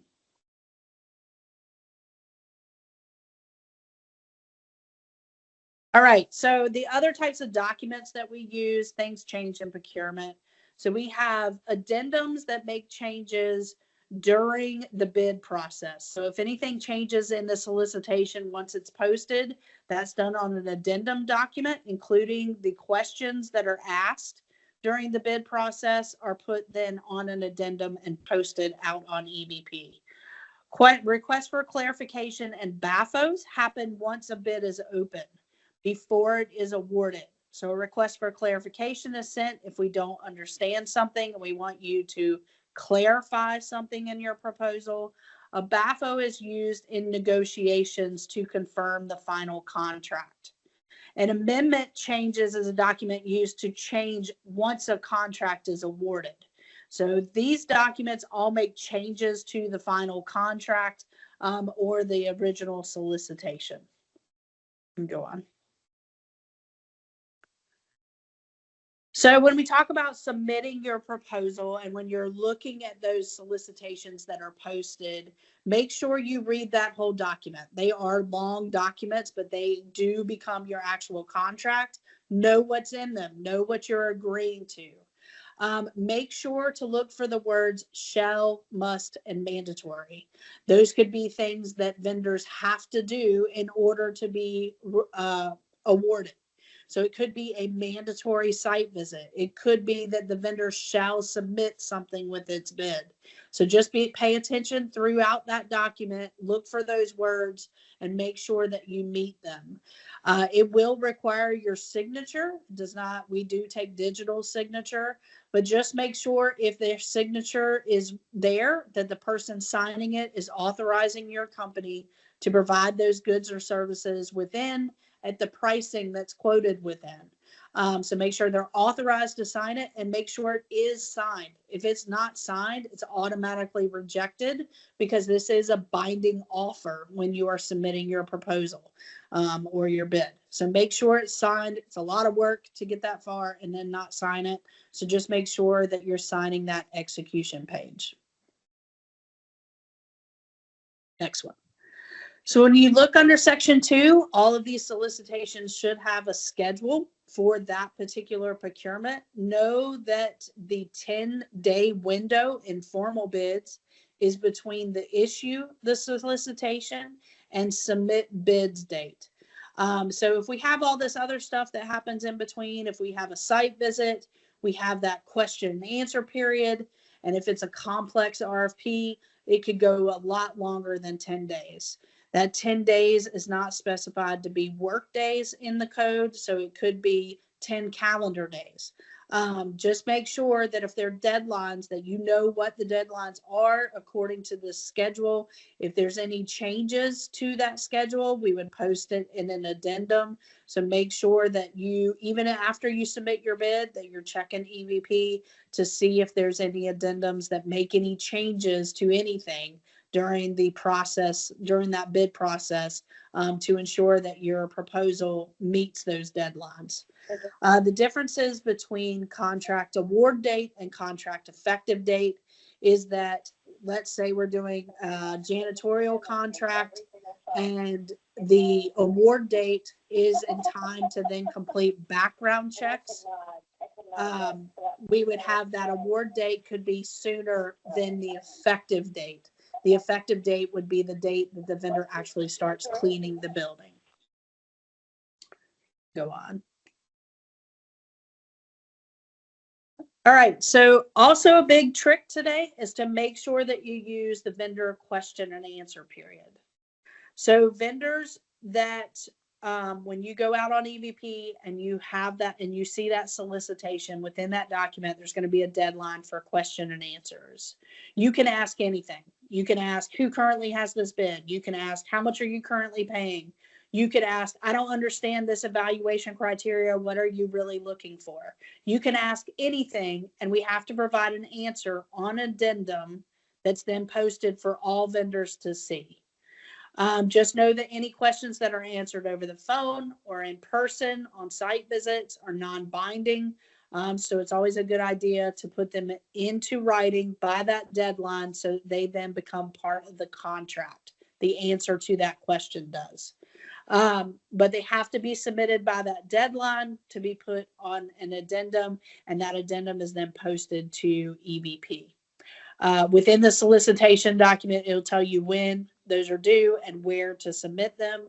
Some people are using the Ariba sourcing tool, and so they are potentially using a message board to receive those questions. Others are getting them via email, so it will state in that solicitation where and how to submit your questions.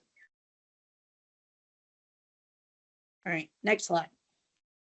So site visits, we have two different types of site visits. They could either be mandatory or urged and cautioned. We usually only have site visits if you actually need to see something you're bidding on, or you need one of us to give you access to what you're bidding on.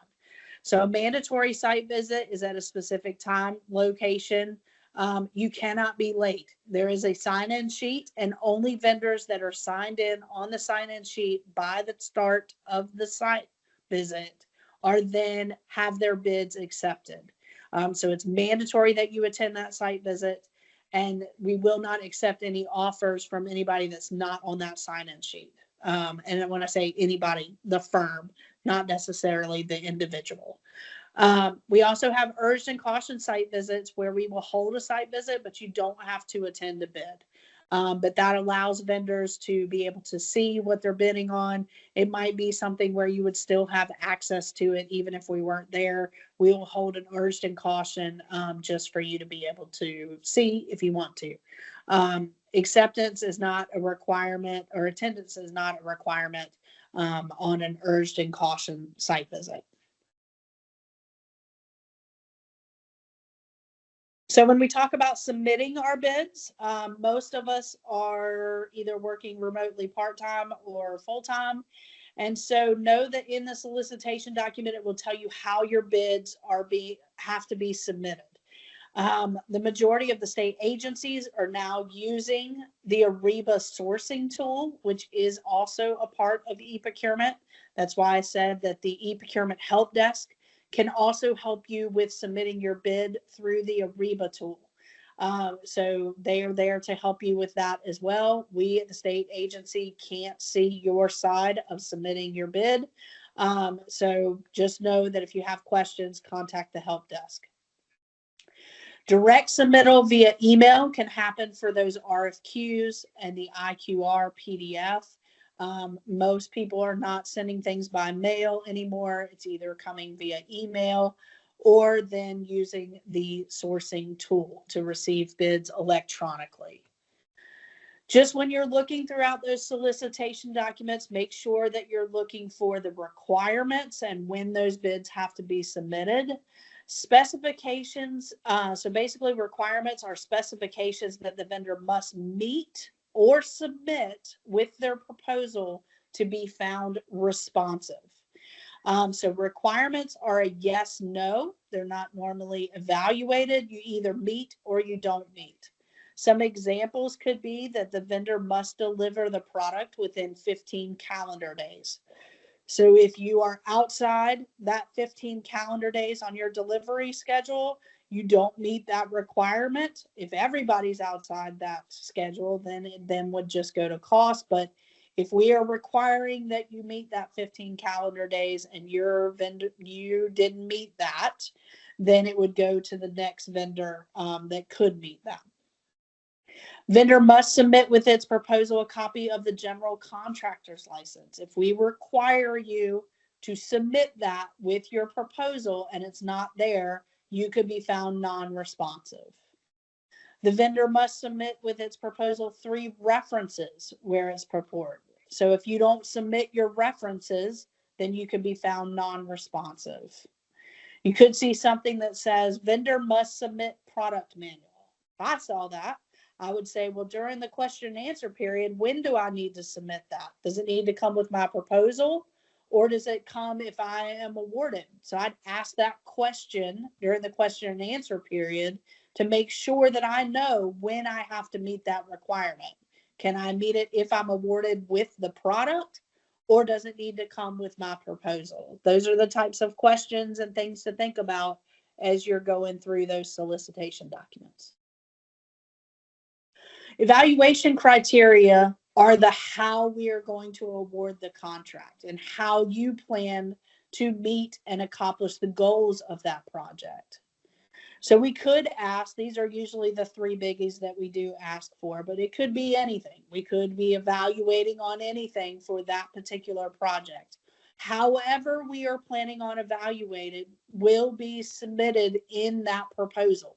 You will see what those criteria are, whether it be lowest cost meeting specifications, or if we're going to actually look at other criteria. So the 3 biggies that normally are there are vendor experience. What have you done in the past that then meet what we're asking you to do? So it could be what we're looking for there is how does what you've done in the past relate to the scope of work that we're asking you to do? Staffing plan. The people that are going to be doing the work under this contract, what do their qualifications or their past projects that they work on relate to what we're asking you to do? And then the technical approach is really how you're going to approach the project. How are you going to complete those tasks? How are you going to do this deliverable? When is that timeline for that to happen? So it could be all of that. And we are then evaluating that. My best suggestion when it comes to vendor experience and staffing plan is that you look at the scope of work and you take your past experience and relate it to what we're asking to do. Maybe necessarily if we say we want your experience with other similar and greater size of the state of North Carolina. Maybe you've never done anything for the state, but you've done stuff for Wake County. Maybe you've never done anything for the state, but we're asking you to come power wash all of our parking decks, right? And we have multiple parking decks, and there's no access to water, so you're gonna have to bring in water trucks or whatnot. And you haven't done the state parking decks, but you've done the airport at RDU, which has multiple parking decks. So to be able to relate those 2 services to what we're asking you to do. Same thing with your staff. Maybe they haven't done something for your firm because they haven't done a project for your particular company, but they've worked on these other projects for other firms. And so what are the meat? There is no limit to the amount of information that you can provide. So if you can really get into the details of what they've done or what you've done, how it really relates to what that scope is, that's going to rise your proposal to the top. And that's what we'll be evaluating our strengths and weaknesses on, or how it relates to what we're asking you to do under this contract. Keep on. I'm going to stop there. I think we're at a question spot. Yes, we are. And we do not have questions in the chat. And so, Yudi, if you want to unmute and ask your question. Thank you. So when it comes to experience, right, for solicitation, let's say that, like in my case, I just moved to North Carolina. I have my practice in New York. Service New York, New Jersey, Connecticut. Does that count as, experience for, a specific project? And the other question is, if my staff, let's say I'm hiring consultants under me, do they have to be certified by Hub, or do they can just be private firms? So the first part of that question is, yeah, even if it's out of state, if it's relatable to the scope, then yes, I would include it. And then the staff that's under there, like I said, there is no set aside in state procurement. So there is nothing, a Hub certification is not used in evaluation of bids. It's an aspirational goal. So even if you had a subcontractor that was not a Hub, that's not going to affect the evaluation for award. We would like to know that if you do have a Hub vendor in that tier 2 on that attachment. And that's strictly so that we can capture that spend to try to meet our goal. So like I said, there's no set aside, and it's not used in an evaluation as to award to a Hub vendor over a non-Hub vendor in the state of North Carolina procurement rules. Awesome. Thank you so much. Yep. All right. Anything else? Sorry that we're having these technical difficulties. No problem. It happens to the best of us I know. at any time, right? That's right. And there are no other hands raised and no questions in the chat. So I think we can move on. All right. So now we're going to talk about how to submit your bid, just some response methods that we have, either that direct submittal, the e-procurement collaborative space. We're going to talk about that because it is an option that you may see out there. DOA is not currently using that collaborative space, but we will show you where you can get training on that. And then EVP solicitation, search, and response. So how do you submit your proposal? Well, however you're going to submit your proposal would be listed in that solicitation document. Know that if it's that small purchase, we've reached out via email with that RFQ or that IQR. That can come back and forth via email. If we've reached out via phone or via email to say, hey, can you give me your direct quote? That can come back via email directly being back over there. Just know that everything has to be 30 days current so that we make sure that there's not going to be any changes after that contract is signed in price or whatnot. We do have this e-procurement collaborative space. It is a tool within e-procurement where it allows us to reach out to those EVP registered vendors directly within the system to request quotes. DOA is not using it, but we'll kind of go over how that works. EVP is by mail, so it will be either by mail or through the sourcing tool to submit your bids back. However they receive, that department, that agency receives those bids, will be listed in the solicitation document. So if anything posted to EVP will have the directions of how to submit your bid in the actual solicitation document. Know that for those small purchases, like I've said, we are looking through EVP, searching for those vendors via the commodity codes, or if it is a formal bid, you're automatically notified of those solicitations via the codes you're registered. So the collaborative space is an informal quoting system and pricing request function through the e-procurement system. It allows us as a requisitioner, so the guy that turns the wrench is able to start a requisition and then select vendors to reach out through the system via those emails that you registered under EVP to request quotes. It then auto-populates their requisition to then go through an approval process. DOA is not currently using this just because we have so many requisitioners and they have not been trained properly on how it works. But other departments may start using it. I think it's in the future going to become one of those things that does automatically. Know that there is training for vendors as well on the collaborative space. So that is the link to that training. And you can search for collaborative space, e-procurement collaborative space. It can only be used for purchases up to 50,000 because that is the threshold before we have to be posted out on EVP. So we kind of looked at the EVP portal earlier. That's where those formal bids are posted. It allows us as state agencies to advertise those solicitations publicly to seek the open and fair competition per the laws and rules of state procurement. It also allows us to post the tabulations. Quite often, as I said, during our formal bid openings, we only read out the bidders who have bid, and then we go back at the time of award and add in the pricing, the tabulations of the pricing.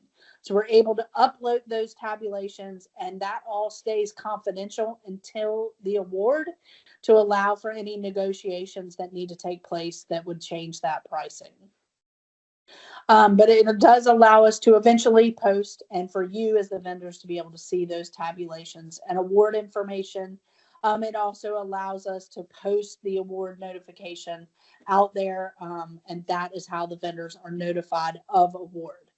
It allows you as the vendor to market your goods and services, search for those business opportunities, just like we can, open 24/7. It is a free registration to register to do business with the state. Like I said, you're only charged if you are provided with a good through e-procurement is the only time that you're charged to do business with the state. And it allows you to view those tabulations and the award information, even on past contracts that are out there.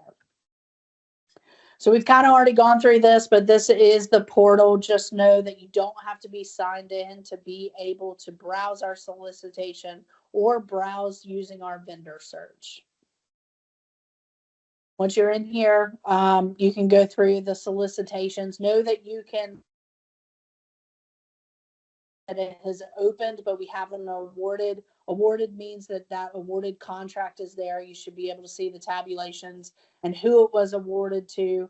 And then canceled is something, could be an RFI that we had posted. It could be that we just canceled and we had to repost for some reason out there. And you can also search by keyword under there, and you can export the searches that you have into an Excel document to be able to then download that to your computer and have that search out there for those open solicitations. Once you're in there, you are only able to respond to a solicitation once you are signed in. So you do have to be registered and signed in to actually be able to respond to a solicitation. If it is a solicitation that is posted on that we are receiving bids through Ariba, when you click respond to solicitation, it will email you then the link to get into the Ariba tool. So if you're responding to a solicitation, you have to be signed in to say, yes, I want to respond to the solicitation. And then if it's an Ariba bid, we will email you to your registered email that you're signed in with to be able to get into the Ariba tool. If you have any issues in that process, reach out to the help desk. So speaking of Ariba, if it is an Ariba, we at the state agencies, most of us are using the Ariba sourcing tool. There's all kinds of training on how to respond to Ariba sourcing events. There's the link there. It's also on the e-procurement site. That training, there's job aids, there's all of that. You may have to register for an Ariba network registration as well when you get into the Ariba tool. But know that your EVP username and password is required to respond electronically to get into that tool. and then vendor response within the system. The Ariba tool is great because it allows us to break out those requirements. So if I required a certification of some sort, I could make that a requirement into the tool that you have to upload that certification for that particular response. So it's helped us eliminate a lot of non-responses for not uploading something that we required. So it is a great tool that allows us to do that and then receive those bids electronically. When you're in Ariba, it will tell you how many days are left to respond. If there's any prerequisites, you can go through that, and then it goes through the content of what you have to upload with your response. So I'll stop there. Are there any questions? There is a question in the chat. It says Ariba is a software platform, and how do you get access to it? So when you're in EVP and you click, I want to respond to this bid. So you have found the bid out on EVP and you click, I want to respond, and you're signed in as your EVP login. If you want to respond to that particular procurement, you click, I want to respond. It will then email you the link to be able to respond in Ariba. So that's how that link is. When you hit, I want to respond from EVP, it then emails you the link to that particular project Ariba tool. All right. That is the only question in the chat. If we want to take some raised hands, we can do so now. So far, we do not have any raised hands. And so going once, going twice, I think we can move on. All right. All right, so we're getting into the evaluation methods. We're going to talk about those bid openings, the different types of evaluation methods we have, reference checks, that executive order price matching opportunity, the executive order 50 document, and then clarifications and BAFOs and how we use those two different documents. So at a bid opening, it is part of that formal bid process. So it is a public forum where we open the bids. Normally we read out who has bid. Late proposals will not be accepted. So know that if this is an Ariba bid, that you are submitting your bid electronically. That timeline that was up at the top, that's when it shuts off. So if you are in the middle of still uploading stuff, it will cut you off and you will not have your bid accepted. You can upload your bid response well in advance of that time. And so the time listed in the solicitation as far as the bid opening time is when it cuts off. So just be mindful that you can upload your response days in advance if you would like to. Just know that if it gets close to that time and you don't get everything uploaded, it's going to cut you off and there's nothing we can do. So be mindful of that time that's listed in the solicitation, also in the Ariba tool. If you are submitting a bid via mail, it is your responsibility to make sure that that mailed bid gets to that department, that actual place where it has to be by that time. If it doesn't, it's marked late and it's never opened. So it's all on the vendor to ensure that your bid gets there in time for the bid opening, whether it's submitted electronically or however else it's listed in the solicitation on how it has to get there. We take usually an attendance sheet that says who's at that bid opening, and then we usually explain the next steps, right? So we know that if this bid is going to be over $100,000, then it's got to go to statewide for all those approvals and all of that. So we usually just explain that, okay, the division's going to look through this and evaluate it. Then it's going to go to statewide for their review and evaluation. We expect to then award this by this time, but know that that takes some time. If there are any questions during any of this process, from the time we post a bid to the time we open the bid, and even during the evaluation phase, you can always contact the purchasing agent that posted that bid. We are the keepers of the information, and we want to make sure that any information is distributed correctly and consistently to all bidders. So if you have any questions, you can always reach out to the purchasing agent. Know that if it's posted out on EVP and now it's opened, it's going to be in that pending selection to be able to find it.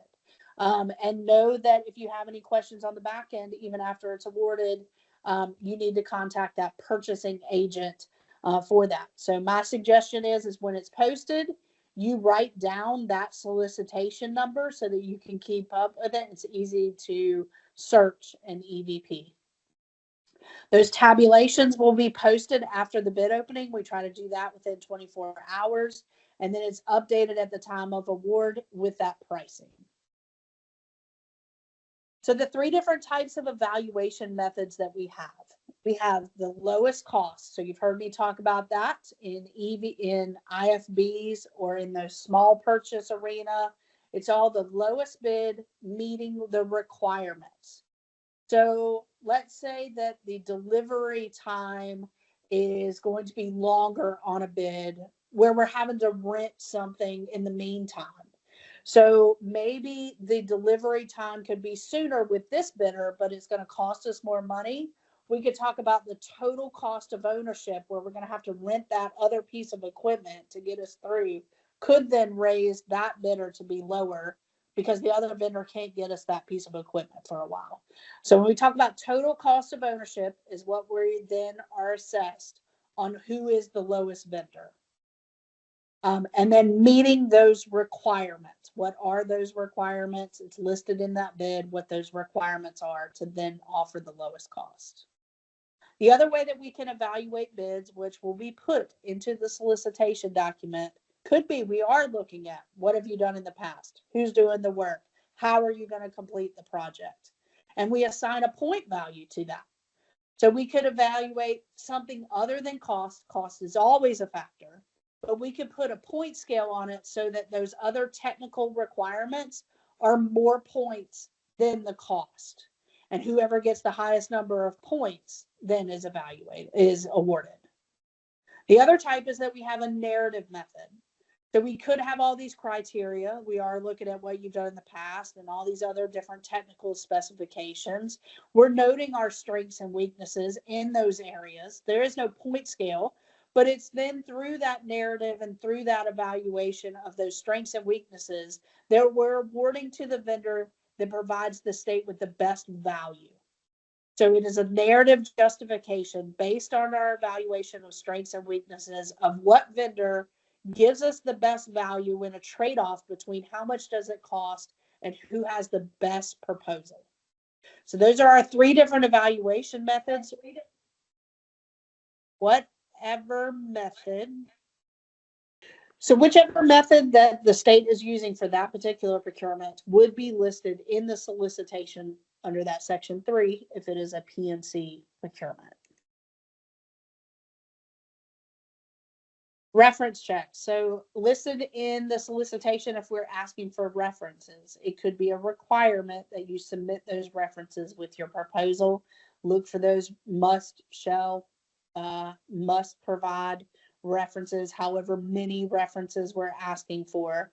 Then once we get those references, it's up to the division that's the using agency for this particular project if they are going to check those references and then how they will be used.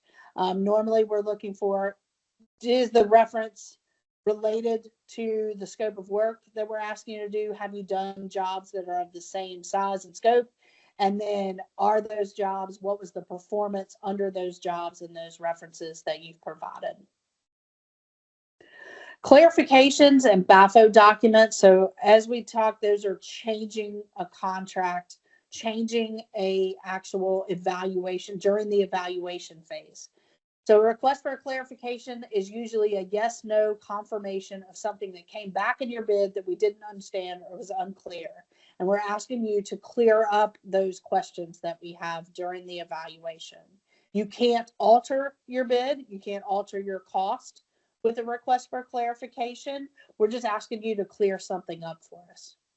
A BAFO is then used if we get into negotiations. Maybe all the bids came back and nothing met our funding.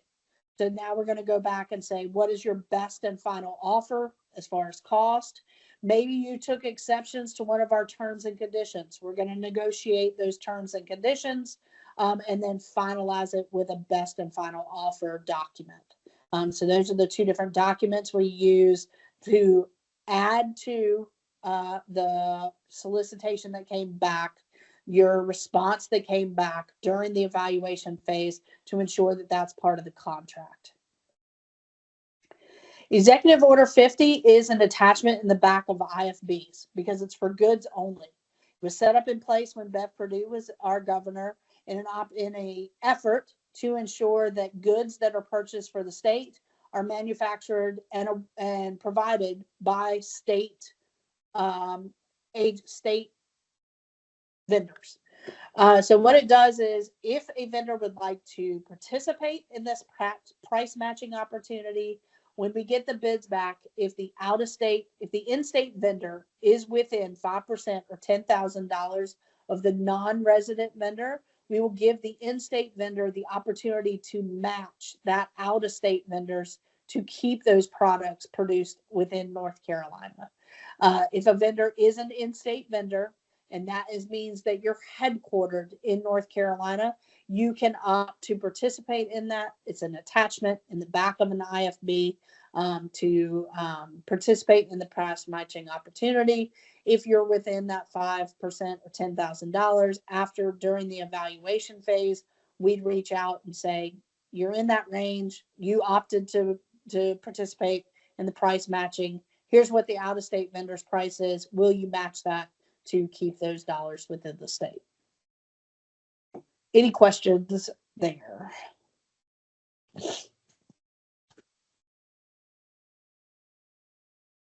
No questions in the chat. If anyone has a question pertaining to that section, you can raise your hand, unmute, and ask. All right, we'll keep on going. I know we're pressing time. So now we're into the award process. You've gone through all of that bid process. You've offered everything that you have to offer. You have been rising to the top, and now you've been awarded. So we're going to go over what happens as part of the award. We're going to talk about purchase orders and then getting you paid on the invoice side. So the award notification is posted out on EVP if this was a formal bid. The agency usually sends a certification of award memo of some site that just kind of outlines the main terms. So what is the term? What are the dates of the contract? How much money it is? Who your contact people are for now managing that contract? And then any specifications as to where send your invoicing, things like that in that memo. All the documentation as far as the executed contract will be uploaded into e-procurement, and a purchase order would be submitted in association within that contract. The award is posted out on EVP, hopefully within 3 days of those final approvals. And then once that contract is awarded, you can then talk to the guy that turns the wrench and be able to get on the same page of how you want that contract to then be, change out the roles and responsibilities and whatnot of who's doing what now under the contract. Purchase order, so you receive that electronically to the email address that you are registered in EVP. Within the purchase order, it could have information as to description of those goods and services, the bid number, accounting codes, pricing, delivery schedule, payment terms, effective dates of the contract, transportation and freight, that we know if this was a good, you'd have as a separate line item. And then terms and conditions, comments to the vendor within e-procurement on that purchase order. We can put comments to the vendor. So if this was a small purchase where we were just getting a quote, maybe we don't have a loading dock. So we're going to let you know in those comments, hey, I know you're coming to deliver thousands of pounds worth of product. Hey, we don't have a loading dock. So make sure that you know that up front. buyer and who the contract administrator is now, or contract manager, and who to contact now that you've gotten that contract. Invoicing. So when you're invoicing, make sure that you're invoicing the bill to address on that purchase order. So your invoice goes through approvals to make sure that the deliverables have been met for that particular invoice. So it normally goes to the division that's actually buying that product. Include any information on your invoice that can help them route to the correct individuals, including the purchase order number and the contract number. Know that typically you will get a new PO for every year where we've exercised those renewals. And so make sure that the purchase order is the correct one for that year worth of service. That helps our accounting team use and pay you correctly so that there's no delay in payment. Ensure another thing to do today when you're looking at your registration in EVP is that your remit to address as listed in EVP matches the address of your EIN number. Our accounting system in CFS cannot pay you if those two addresses are not the same. So make sure that you have the same remit to address registered in EVP as your EIN number. If not, do whatever you need to do to make sure that those are the same so that we can pay you correctly. The state typically pays net 30. That's net 30 from an approved invoice. Quite often, I know at DOA, we're a lot faster than that.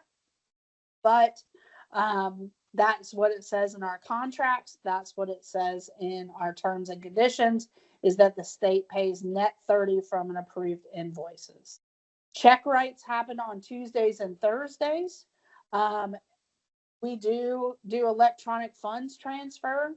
That's all handled by the state comptroller's office. You can simply Google state comptroller, EFT for electronic funds transfer, and set yourself up for electronic funds transfer. There's forms and things that you have to do through that. But know that your invoicing needs to match what's on your purchase order for prompt payment. Any questions there? Yes, I see in the chat. The state does not pay until services are rendered. That is when you can then invoice. So we do not prepay for anything. State pays all net 30 after approved invoice. So we don't pay for until services are rendered, and that the division has said, yes, I get those deliverables. They're there. So if it's something as simple as receiving a product in e-procurement, we can mark received, and then at that point you can then invoice on that purchase order. And then there is a question about the average time frame for the evaluation process, or does it depend on the specific project? Yeah, it definitely depends on the specific project, and it depends on how many bids we get. So if we have a complex goods service that we're buying that's an RFP process and we get 12 bids back, we're going through those criteria for each bidder, marking strengths and weaknesses. That can take some time, especially if we saw that, if it's over $1 million, it's got to have legal review. If it's over 100,000, it's got to go through those approval processes at statewide. So all of that can move that time frame to the right or to the left, depending on how many bids we get back and then what those reviews look like. So there is no standard. I would say it just depends on what we're buying, how we're evaluating, and then how much money it is can determine that timeline. We do try to put in there in that schedule for a formal bid how long we think that's going to be, but like I said, those are tentative as far as award time and effective time, depending on how long it takes for the approvals. All right. No other questions in the chat, and all no right. hands raised. So now we're getting to the very end of contract monitoring. You now have this contract. Now what, right? Now we got to talk about What is going to happen during the life of that contract? We're going to talk about managing the contract, inspections and testing, renewals and amendments that change the contract, and then after award, vendor protest and any public record requests. So always a good idea once you're awarded the contract, if you haven't reached out, if the contract manager has not reached out to you, at this point, you can reach out to them. Have a kickoff meeting. So especially a reoccurring contract that's got a long term, it's just a good idea. Maybe your salesperson put in the bid and now you've got technicians that are coming to do the work. So identify those roles and responsibilities, clarify any delivery expectations, goals, objectives, terms and conditions, get all on the same page. It took you a lot of work to get, for both of you, for us and for you, to get this contract underway. You want to make sure that it stays smooth and that everybody's on the same page of how you want it to work. Inspections and testing, know that if you are providing a piece of equipment, that we don't consider it done and able to be invoiced until that piece of equipment is up and running, so that the delivery is not considered completed until the installation of that actual piece of equipment has been completed and the disposable and rates, and it's all up and running and good to go. We will inspect for goods, damaged goods, inaccurate order, or if you have some kind of late shipment, back order or whatnot, talk to your individual, your contract manager, or the person that's on that PO to let them know that, so that we know that it's coming, just to have that good vendor relation. When I'm talking about relations, make sure that if there is a problem, that you're working with your contract administrator or manager to fix those issues. You are held liable for what's in the scope of work of that project. So you're only, if we have a contract for you to come cut the grass and trim the hedges, and they start asking you to take care of the ants, if that's not in your scope of work, you'd be like, nope, that's not in my scope of work. If we need to add that project, sure, we can amend the contract to add us taking in the ants. Here's my quote for doing that. You're only held liable for what is in that scope of work. So it's up to the contract manager to fix those complaints, let you know that there's a problem, have a vendor meeting with you to try to solve any of those issues. There again, it took us a lot to get to the point that you have a contract. We want to work with you. But if it does get to the point where that administrator can't fix the problem, can't get anything from the vendor, they do have in their back pocket that they can come to the purchasing office and say, hey, here's all my documentation that shows I've reached out to this guy and it's still a problem. So we could issue a formal vendor complaint. If you ever get a formal vendor complaint from the procurement office, please note there's deadlines in there to answer that complaint. There is an action to fix the problems. You could not agree that there is a complaint. That's your time to reach back and say, hey, I got this complaint. Let's get together. Let's make sure that all these problems are solved so that we can go on with this contract. Just make sure that you meet the deadlines within that complaint.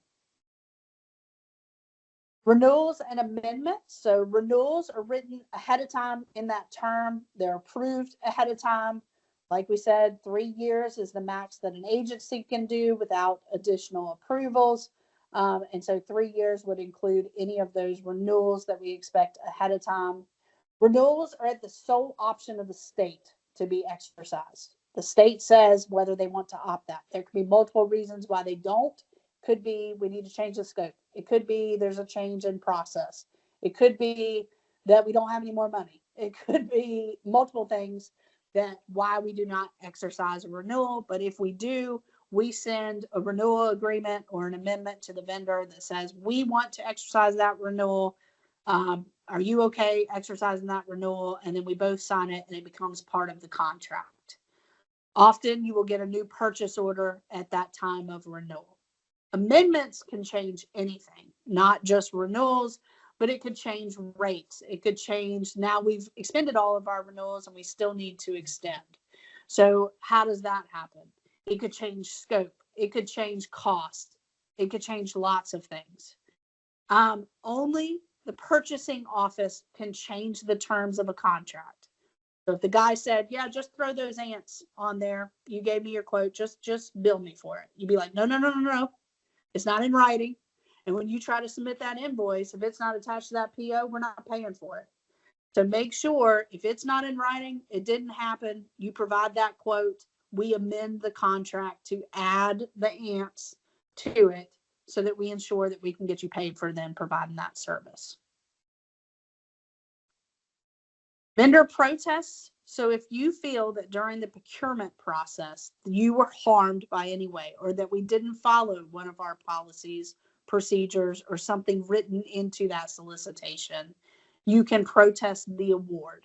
This is not your time to ask, how did I do and why did I not get awarded? You're actually finding fault in how we awarded. There is information into the instructions to vendors on how to submit a protest letter. It does have to be submitted to the division or the department of statewide to protest that award. It has to be submitted for, if it's a PNC contract, within 30 days. I believe it's a DIT, it's within 15 days of the award. All protest letters, they have to contain the reasons why and any supporting documentation for your protest.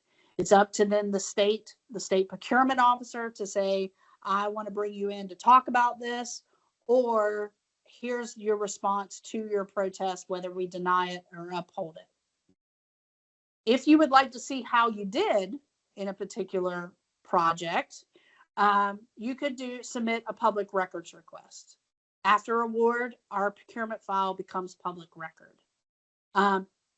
The record holder is the division, that actual agency. So if it's one of ours, it's DOA's responsibility to hold that record and release that record. So if this was a DPS contract, you need to contact DPS and do a public records request.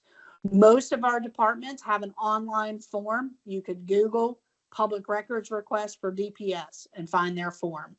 And then submit that web-based form. It goes to the communications department for that department, that then has to review that file, take any redacted information out before it's released. So it might take us a little bit to get that record to you. You can ask, can I come see it in person, or do you want it emailed to you? However you want it. Know that there could be a charge for seeing a public records request. This link is to our public records law.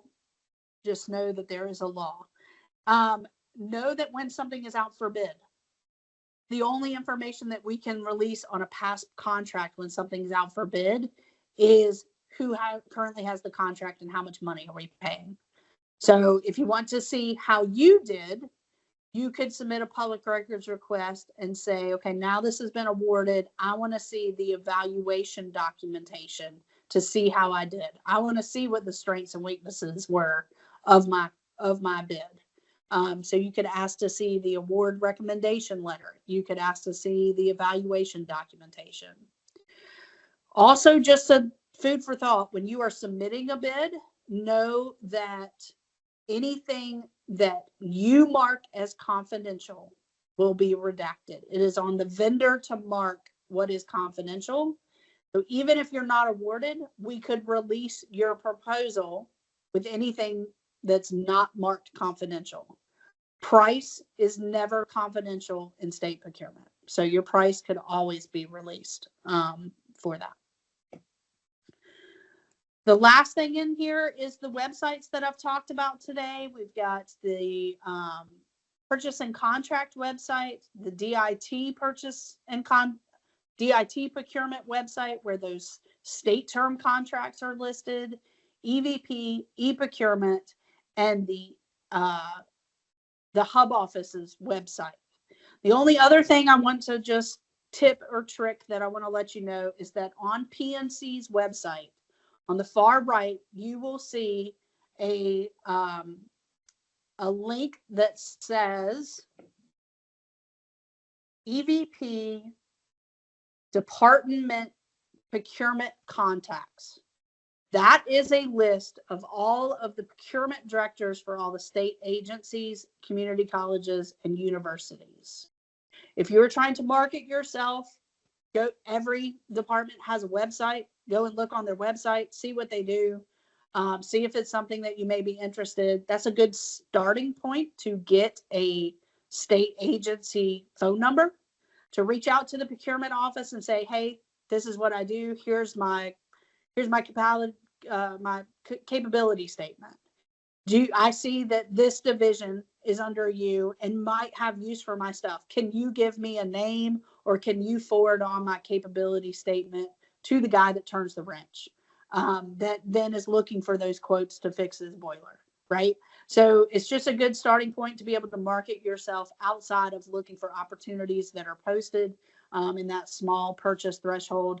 Do your research, look at our different department websites, and see, but that list that's posted on PNC's website will give you the contacts for our procurement professionals at each one of those state agencies as a good starting point.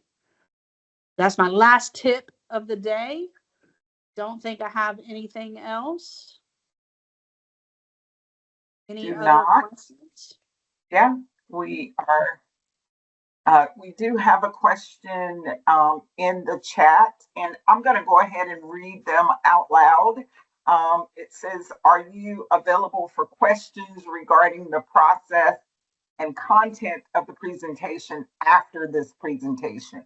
And I will say that a recording will be emailed if you need to go back and listen to the presentation, and any questions that came up during the presentation, you'll be able to catch them there. And we do repeat this course monthly on the third Wednesday of each month. So you can also join us again and see any previous trainings on our YouTube page playlist. Anything you want to add, Meredith? Sure. I trade off with DOT in teaching this. And so DOT provides some more insight into their process and procedures using the same presentation, but you might get some different info attending one that Joni does. So just know that we have multiple vendors that come back again and again. We're happy to answer any of those questions that you have. Reach out to the hub office. If you have questions, they can forward them on to us too, to get you some general answers on our processes. Yep. Or at least point you in the right direction. Yes. And DOT will be presenting in December for anyone that, and in particular to the question, there's a question saying, I have not seen contract opportunities for general freight hauling on the EVP site. Are these opportunities available on another site? And so we do have DOT presenting in December, who tends to lean more towards freight and hauling. Yeah, and then also look on Hub site, because like they said, they have people posting bids that aren't just state agencies on their site too. So that might be a good clue to look there as well. And I will share a link. I will be emailing the presentation, and I will share a link to the solicitation site. Thank you. All right. Any other questions? That's it. Thank you for your time today. Thank you, Meredith.